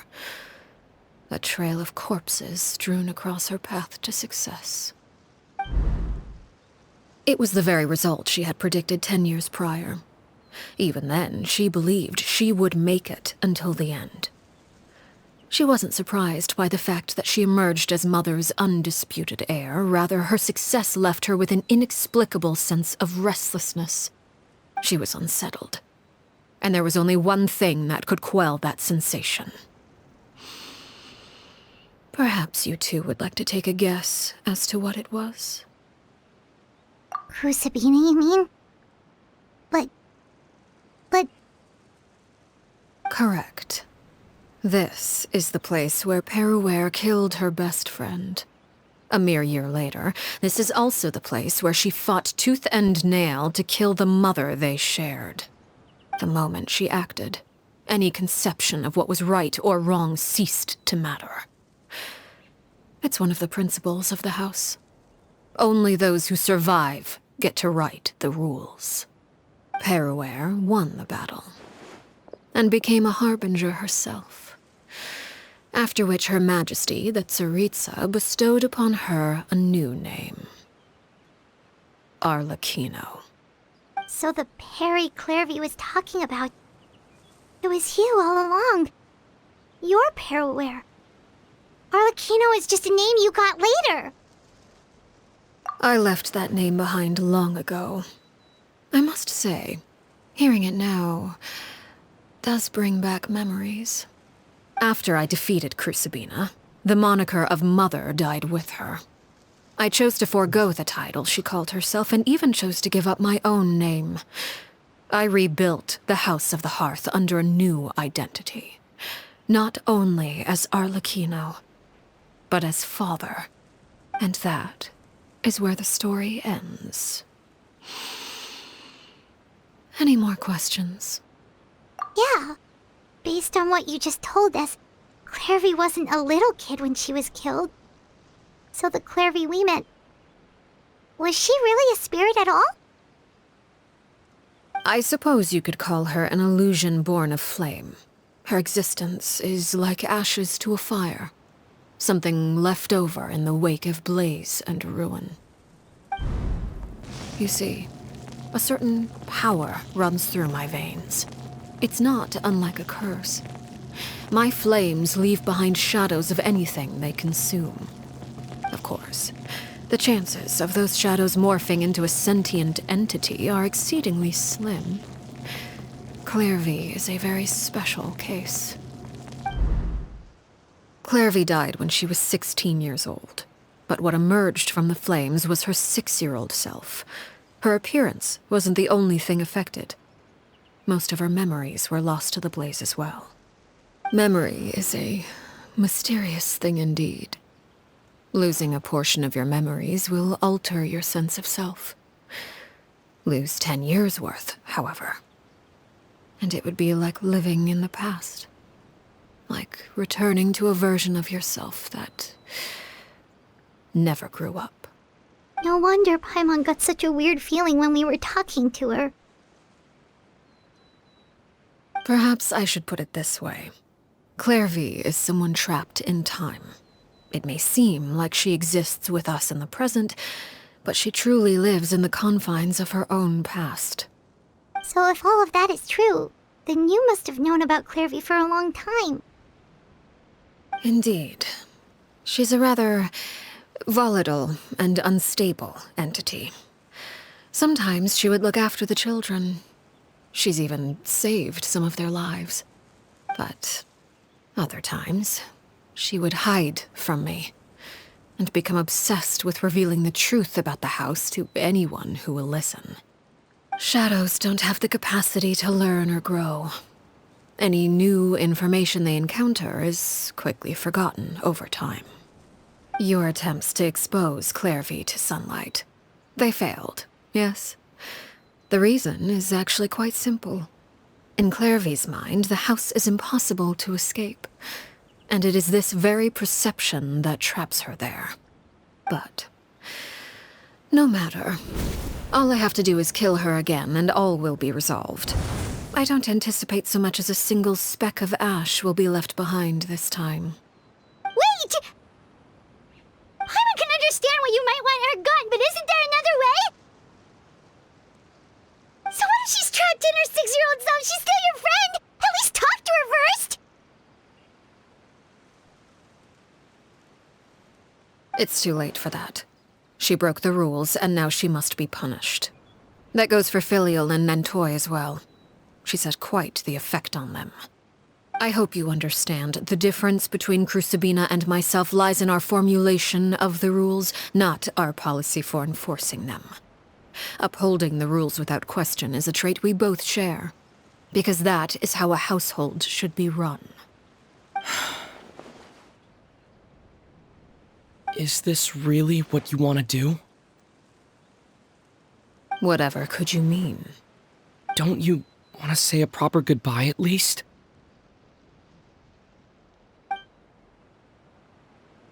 Whether as a killer or as a father, there are two things that must be avoided at all costs: anger and sorrow.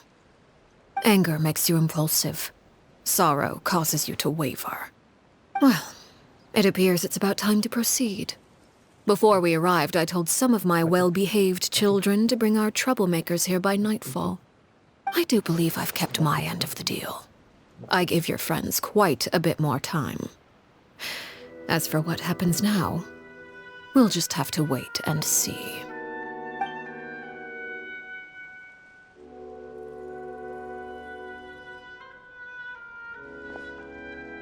Here they are, Father. You gonna execute him? Seeing something like that would actually be a first for me. Lenny! I'm sorry. I heard about how you helped buy us more time. But I still failed. I couldn't find a way to fulfill her wish. Huh? Are you... Perry? Indeed, it's been a while, Clairvy. Perry! Shh, stay right there. I'm sorry to postpone our reunion, but first I believe certain scores need settling.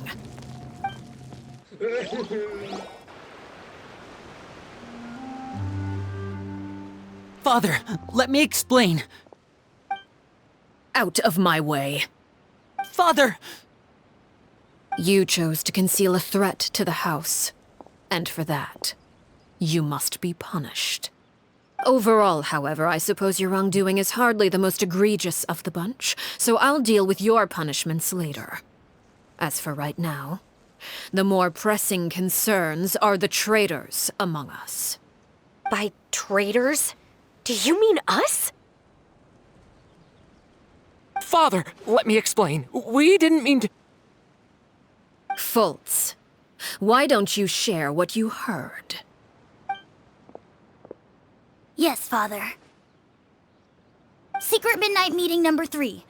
Participants, Filial, Nantoi, Sato, Toddy. Nantoi clearly said, if only Father wasn't the one who took us in. Sato added, I'm sick of this life. I just want to live as a normal person. Filial was the worst of them all. She called us crazies and said a bunch of mean things about Father. I did not! You're lying! Fultz is trying to frame us. It's not like I'm the only one who heard those things. After that, you and Toddy and a bunch of other people started talking about Clairvy. You were using all those things Clairvy brought up as an excuse to question Father. We're birds locked in a cage. The only way out is to destroy it. That's what you said, wasn't it? You little... You just want me gone, don't you? What did I ever do to you, huh? And you, Sheplo, have you forgotten who stood by your sickbed, watched over you, and changed your dressings? Come on, let's hear it then. What's your reason for all this?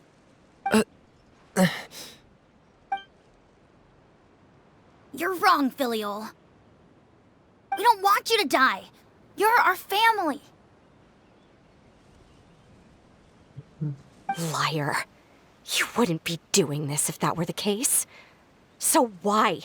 Why have you backed us into a corner? We all live in the House of the Hearth. You know the type of work we do, Filial.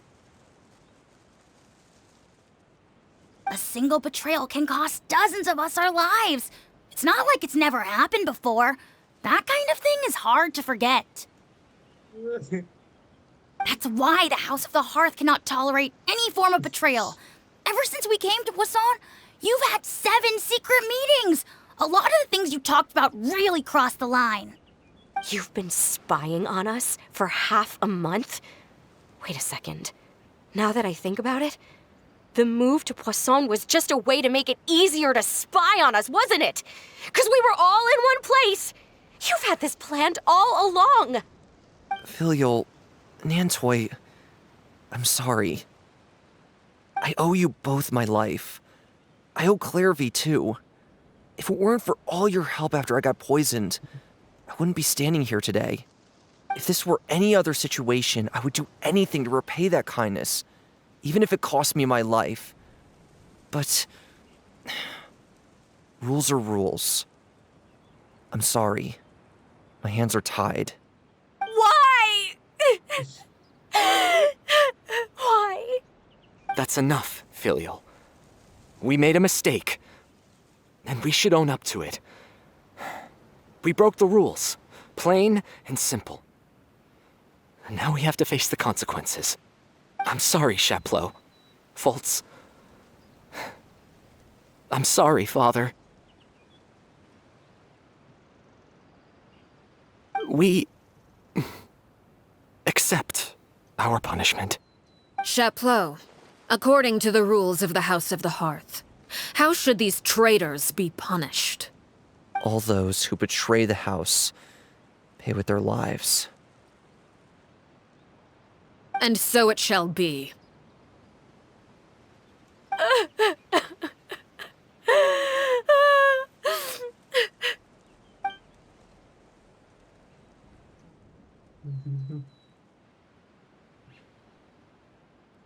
Father, please wait! Something you want to say, Linny? Please reconsider, Father. What Filial and the others did, does it really count as betrayal? We all come from broken families. From the very first day we joined the House of the Hearth, we wanted nothing more than to make it a real home. But the truth is, none of us know what a real home should look like. I'm not saying I have all the answers. All I know is this. Killing Filial and the others may uphold the rules, but doing so will only bring us further away from being a real family than we've ever been. So please, Father, please reconsider. I agree with Linny. Father, please. Linny, you...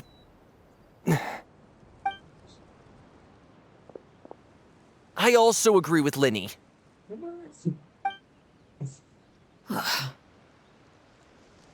An order once given cannot be rescinded. However, given the extent of your determination, I suppose we shall have to go about this a different way. Draw your weapons and face me. Our weapons? Father, are you referring to a duel? Precisely.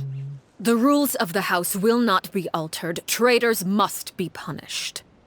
However, resolving disputes with a duel is also one of our rules, one that also applies to me. Demonstrate a sufficient showing of strength, and I shall offer a concession. Wait. Beat Father in a duel? Impossible. Father is way too strong, even for Linny.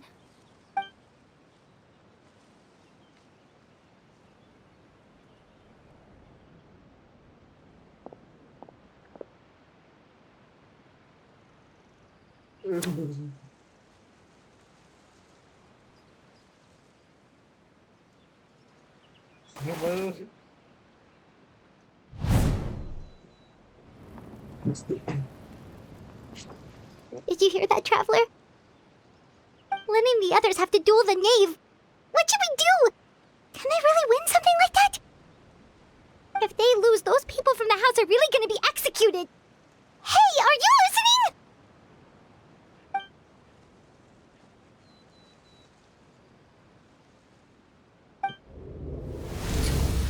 Don't you want to say a proper goodbye at least?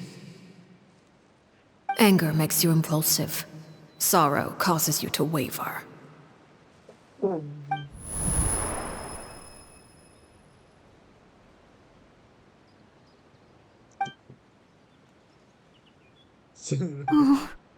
Looking at that expression on her face, she seems really serious about this.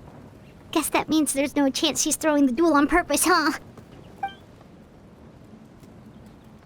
When guests are around, families are often on their best behavior. And any disputes are less likely to escalate. When the time comes, make the choice that you deem most appropriate in the situation, and lend your help to the House of the Hearth. What's wrong, Traveler? Hey, where are you going? Traveler? You're asking to join the duel against the knave? I'll allow it. We do have a ready-made dueling ring at our disposal, after all. All I would advise is this. Keep a firm grasp on your weapon, and give it your all. Any less, and you may just lose your life. Okay.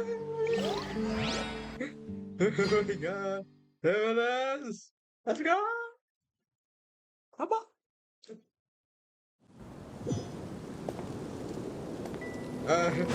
Right now. Written in the stars. Is it my turn now? With these rising flames! Motion to compel.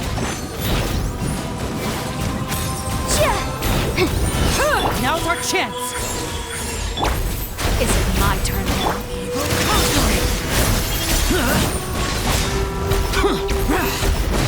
Here! Worthless! Now that's more like it. Here! Father's even stronger than I expected. Delved into destiny. With the fall of darkness, destruction shall rise. I'm always watching. Have a taste of purgatory. The law has Who's next? Try to pace yourself.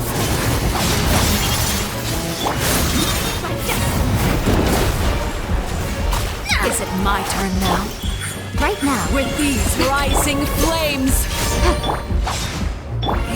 He put them all. Now's our chance!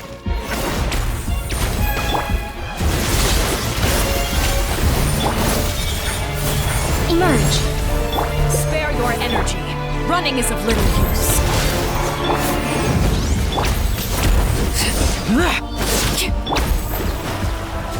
Father's even stronger than I expected.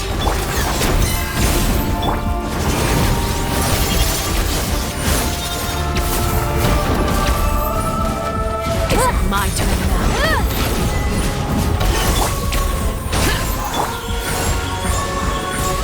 Delve into destiny. Getting here! Trapped like a bunch of helpless animals. Written in the stars. Right here. Right now. Is it my turn now? Watch out for Father's movements! Look. Trapped like a bunch of helpless animals. Oh boy, oh boy, oh boy, oh boy.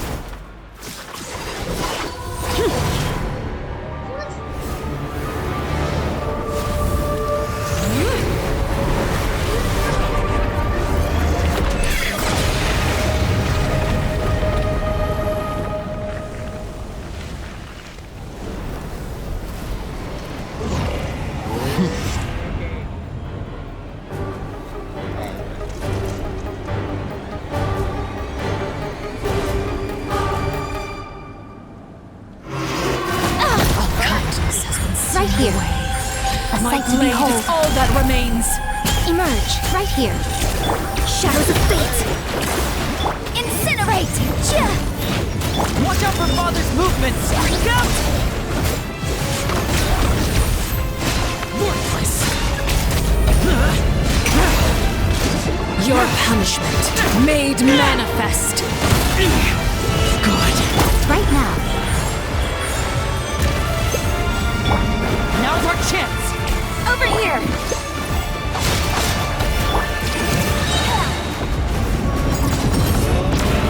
The sun and moon have set. Only ruin remains. You struggle in vain. Decided by destiny. Watch out for Father's movements! Look out! Sometimes it's only the beginning.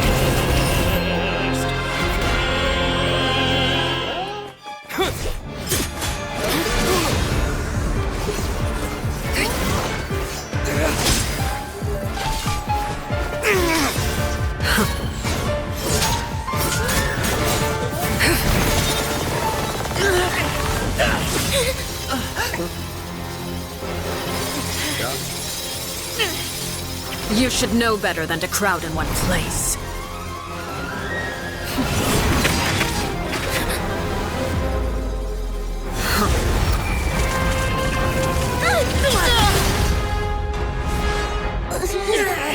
Oh, I know.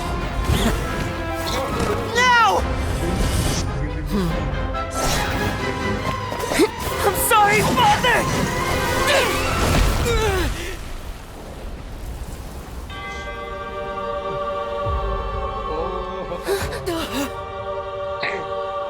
Sorry for what? This pitiful excuse for an attack.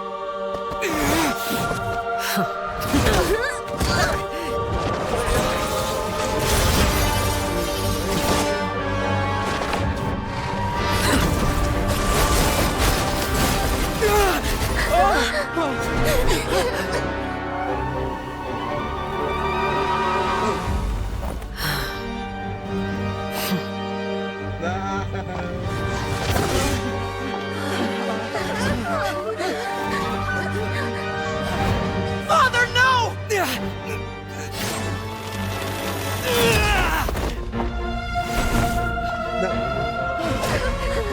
Made it out, did you? You're stronger than I expected.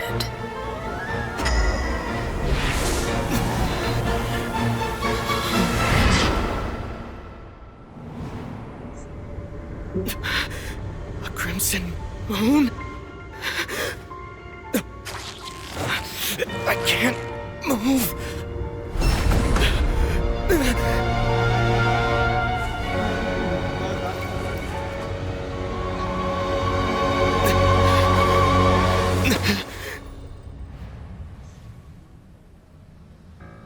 Still, not strong enough to beat me.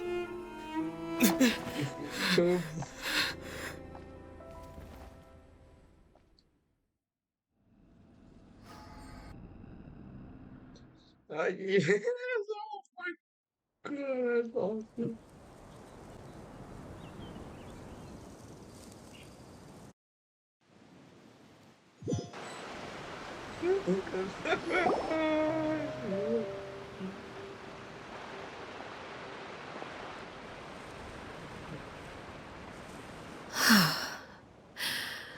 I believe we can end things here.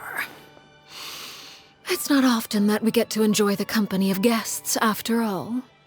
We wouldn't want things to get too out of hand. Brother, are you alright? Lenny. Given that I am the victor of this duel, as agreed, the punishment stands. No! I never thought things would end like this. However, everyone involved in the duel demonstrated a remarkable level of strength and determination. In light of this, I'm prepared to change the method of execution. Elwar, the bottled flames I gave you for safekeeping. Do you still have them? Yes? I wasn't sure what they were for, but I've kept them super safe. I didn't lose a single one. Wonderful. Then, in just a moment, I'll have you administer them. Bottled flames? Indeed. They're the product of a secret experiment. Under certain special circumstances, flames can be extracted from my person and preserved. Once ingested, searing pain will spread across every inch of your body. No harm will come to you physically, but your memories will be burned away. If you can withstand the pain. When you awake, you'll have forgotten everything you know about the House of the Hearth, and will be expelled from the organization. In other words, administering this concoction will kill the version of you that grew up in the house, and give you a new identity.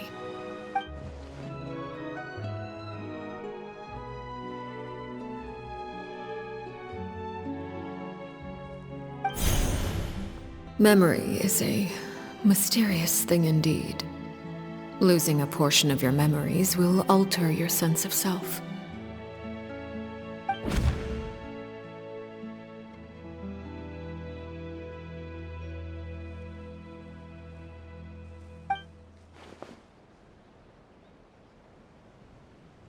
So, you're just letting us go, Father? You misunderstand. Memories are extremely important. Once consumed by flame, the version of you standing before me will die, and our secrets will die with you. So no, I don't intend to just let you go, because the person who survives will be nothing but a stranger. Even so, I won't have to live in fear anymore. I'm sorry, Father. I'm sorry I let you down. But I really... Don't cry, Filial. You haven't left the house yet, so there are still rules to be followed, yes? Remember what I taught you. Anger makes you impulsive, sorrow causes you to waver. Don't let yourself be controlled by your emotions. Of course. I'll remember. Dry your tears, and go pursue the life you really want. Yes, Father. Chaplot, Foltz, Elwar, take them back to Poisson. And bring Linny and the others as well. I prepared 3 extra vials of bottled flames. As for whether to take them, the choice is yours. Goodbye, children. The next time we meet, I will no longer be your father. Thank you for all you've done for the house. I hope you have bright futures ahead of you.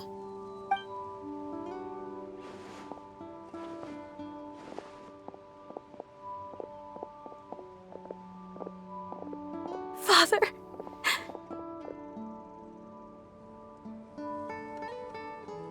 Let's go.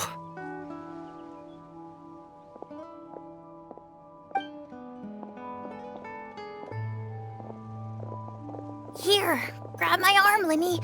I'll help you walk back. Thank you.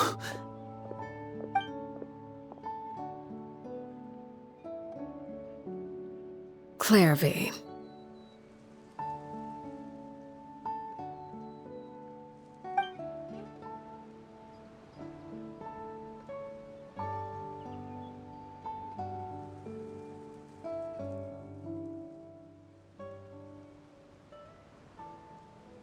Can we talk now?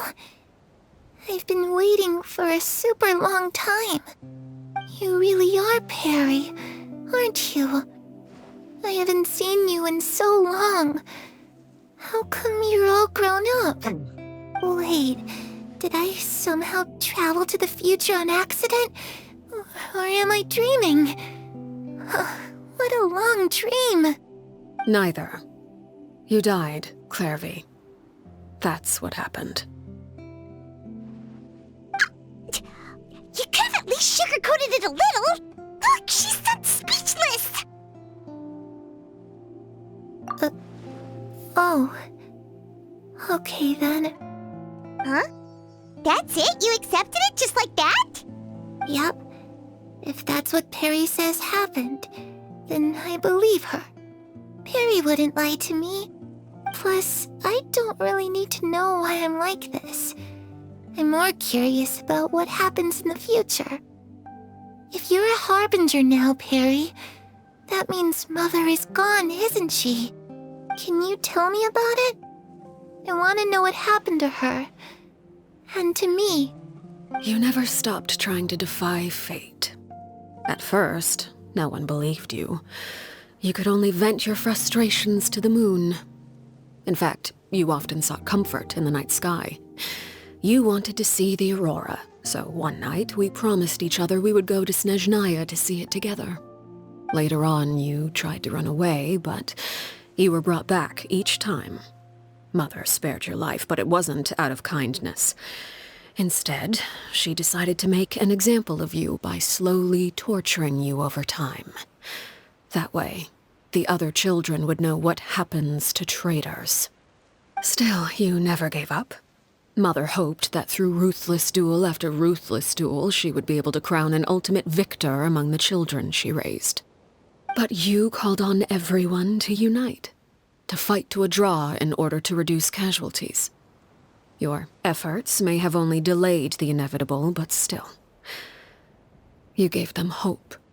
You tried everything you could think of, but every attempt ended in failure. Still, you never turned your sword on Crucibina, and you never turned it on me. On that gloomy day, you told me, "For the last 16 years of my life, I've done everything I can to fight for freedom.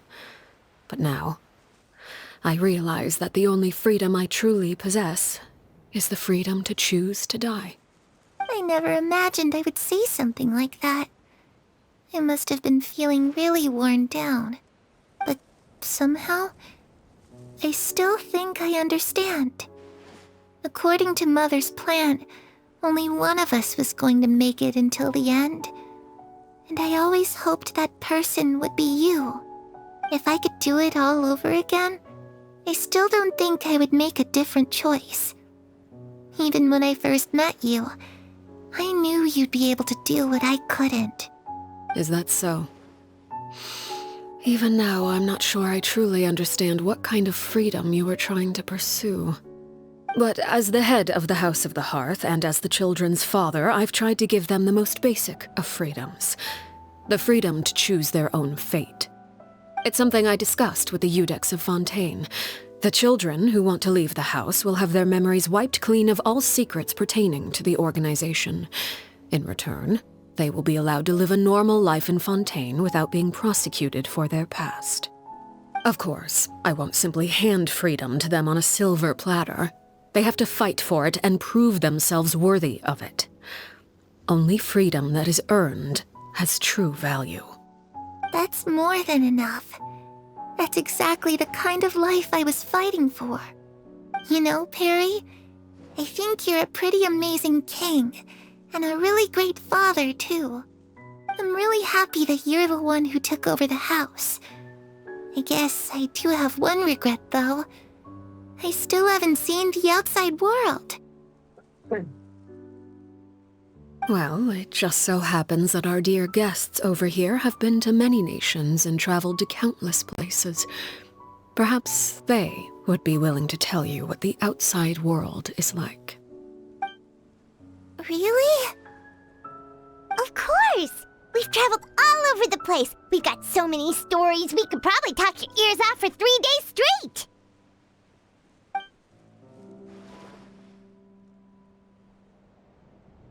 You know, I used to dream of being a bard. Playing the lute while singing into the winds of freedom. Even if there was no one there to listen, I would have continued to sing no matter what. Ah, that's where Mora comes from. I never knew that before. If I had some Mora, I would buy 3 new dresses.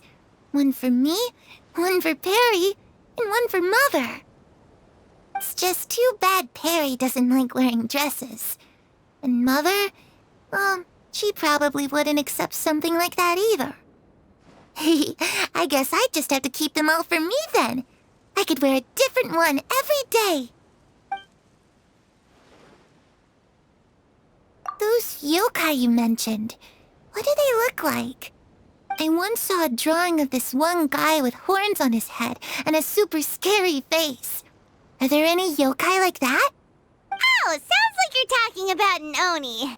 Yep, we've met one, and let Paimon tell you, they're not nearly as scary as they look. I was always too afraid to skip Mother's fighting lessons. But at the academia, I bet you could do all sorts of secret things in class. Things that have nothing to do with studying. I'm just kidding. Being able to study whatever you want without having to fear for your life actually sounds pretty great.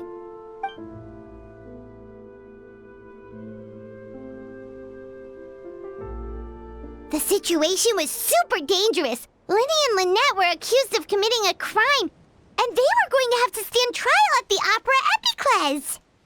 Oh no! That must have been hard for all of you. What happened next? Don't worry, we were able to turn the situation around super quickly, all thanks to Detective Paimon, of course. How'd you do that? Come on, tell me. Okay, so it was like this. After the failed magic show, we rushed to the scene and...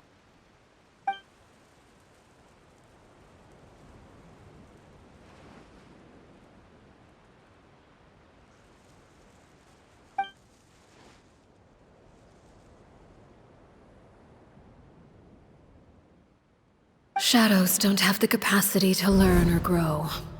Any new information they encounter is quickly forgotten over time.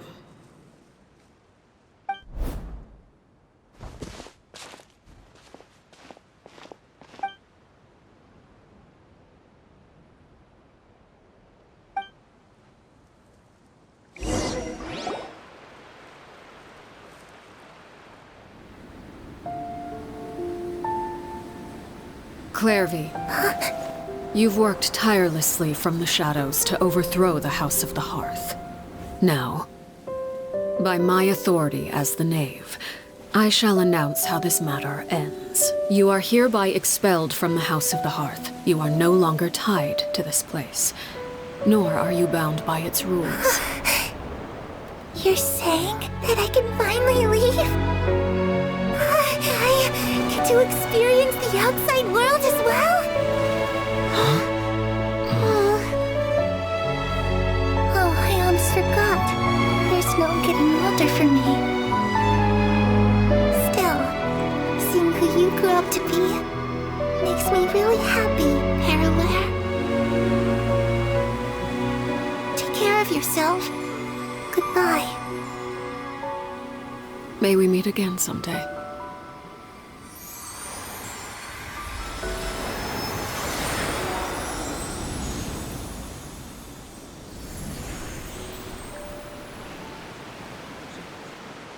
Clairvy.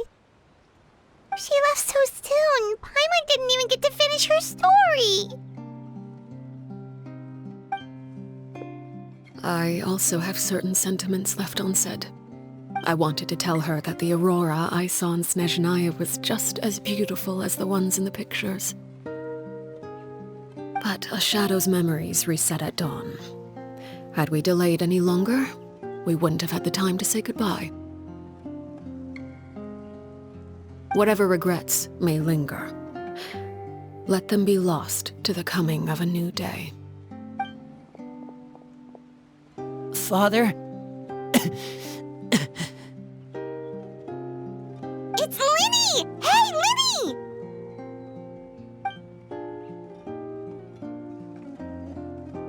What is he doing back here? Let's go check it out.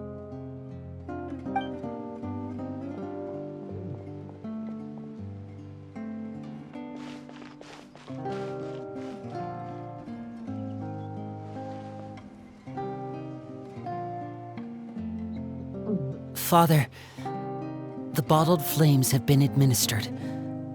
Filial and the others have left the house. And you? What have you decided? Thank you for giving us that choice, Father. But we never wanted to leave the house. It's the only home we've ever known. Lynette and Fremine feel the same way. They're recuperating back at the Hotel Bouffe d'été. But I decided to come back and tell you where we stood. I'm sure you're well aware of the expectations I have for you.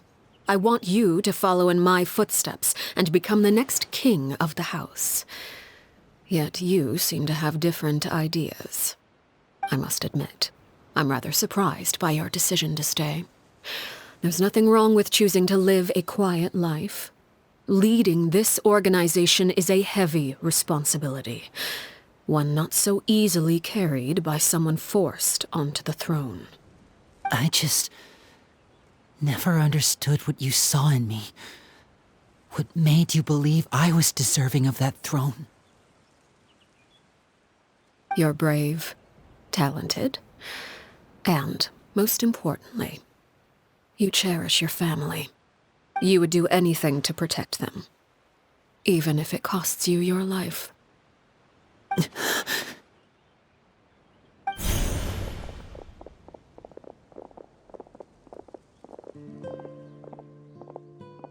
Speaking up back there was so brave of you, Linny. It's all thanks to you that we were able to convince Father to back down. You're a hero, Linny. Hero. Father is the real hero. Had Father gone all out during the duel, there's no way I would have walked away with my life. She must have had it all planned from the beginning, from the very moment she suggested a duel. I'm not deserving of that title. I'm not strong enough or smart enough. You're wrong. In my opinion, all you need to be deserving of the throne is conviction and the necessary strength to act on it. We may have different ideas of what it means to be a family, but you can hardly be said to lack conviction. What you truly lack is strength. For someone of your talent, though, that's something that will come with time. Even without that strength, you still chose to face me in a duel, even though the odds were stacked against you. That capacity to honor your convictions is what I truly see in you. Father. No one knows what the future holds, what tragedy or triumph may be in store. Being at the head of this organization requires the strength of will to face whatever comes. Caution will only hold you back. If reaching a certain standard were required to go after what you want, I would never have succeeded in killing my predecessor. Back then, there was still a considerable gap between our abilities. Strength may decide the ultimate victor, but those who let a lack of strength dictate their decisions or undermine their convictions will never be worthy of the throne. I understand, Father. Thank you. Children must grow up to surpass their parents. Only then can a family continue to flourish. The road ahead is not an easy one, so I'll ask you one last time. Are you certain you want to stay? You've done so much for me, Father, and that kindness must be repaid. Plus, with Project Stuja at hand, there are many dangers ahead, and I, for one, don't intend to back down. Protecting my family at all costs. That's my conviction. Then you're welcome to stay. As for Project Stuja, you need not be too concerned. If those cowardly businessmen and heartless dignitaries try to take us down, I'm prepared to teach them a lesson. Having members who longed for the light was our organization's last weakness. With those members no longer among our ranks, the House of the Hearth is like a spider hiding in the shadows. We need only wait for our prey to come to us. At present, our imperative is to use their plan to our advantage. In doing so, a crimson moon shall rise amid the frigid blizzards of winter. No demonstration of loyalty shall go unrewarded, and no sacrifice shall be in vain. As for the two of you, whether we meet again as friend or foe, I'll remember the camaraderie we shared in this moment. No matter how arduous the journey ahead, I hope we both reach our desired destination.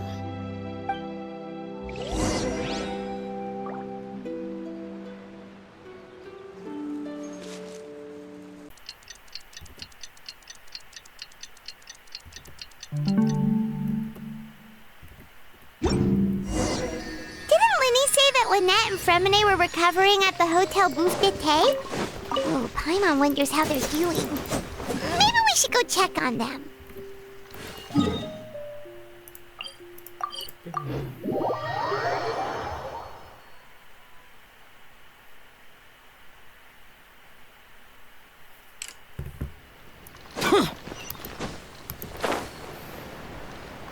Worthless!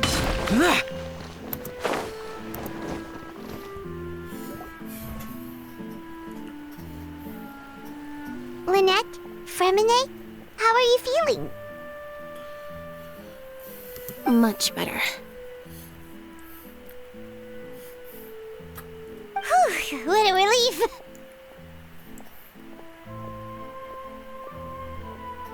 What about you? Are you feeling alright? I knew you'd come out unscathed. Us, on the other hand, well, we've been bedridden for 2 days. I couldn't even turn over. Oh, and I wanted to ask, is Clairvy gone? Linny and the other members have left Poisson and returned to the House of the Hearth. According to him, there haven't been any more sightings of a spirit roaming the house. I see. I'm glad. Father came to check up on us 2 days ago and told us about what happened with Crusabina and Clairvy. Actually, I've met Crusabina before. Wait, what? You've met the former knave? Crusabina died a year after Clairvy. It was during the year between their deaths that I joined the House of the Hearth. Crusabina had an extremely cruel and radical way of doing things. While she was alive, the atmosphere in the house was suffocating. When I joined, though, the experiment she valued so much had already come to an end, and all the people involved, dead and injured alike, were gone. Crusabina never talked about the past with us newcomers. A couple of months after I joined, Father killed Crucibina and burned all her files. With that, the names of all the people subjected to her experiments, Clairvy included, were lost to the flames, along with the painful memories they represented. Father took in Lenny and me a couple months after that, but she never mentioned anything about Crucibina or Clairvy. It really seems like something she was planning to keep to herself. The last time you talked to her, did she mention why she kept it a secret for so long? She said she didn't want us to be affected by the darkness of the past. She was worried we'd develop a false sense of gratitude towards her if we knew about it. The foundation of a family should be free of any corrupting influence. Whatever happened in the past, it has nothing to do with who we are now. And that's what Father told us in the end. But I still thanked her for everything. It was only after hearing about what Crucibina did that I finally realized how insignificant our lives could have been. The members of the house meant nothing to her. To say that she valued them in any way, even just as a tool, would probably be giving her too much credit. If Father hadn't taken over the House of the Hearth, I probably would have already... Father rarely brings up the fact that she saved us. She doesn't believe that being indebted to her should be what ties us together. But even if we didn't owe her anything, we would still choose to stay. Because this is our home. We may have arguments or times when we feel wronged. Some people may even choose to leave. But as long as Father is here, we will always have a home. Whether the path before us is bathed in sunlight or shrouded in shadow, we'll follow Father wherever she chooses to go. So I wanted to say thank you for helping us make it through this crisis. Without your help, we could have lost a lot more along the way. Oh, we didn't do anything, really. Of course. You're welcome anytime. Are Filial and Nantoy okay? I actually saw them at a cafe this morning. They didn't recognize me. From what I could tell, they were drinking coffee and talking about one of the operas that started running recently. They seemed happy. If I had to take a guess, I would say they finally found the kind of life they always wished for.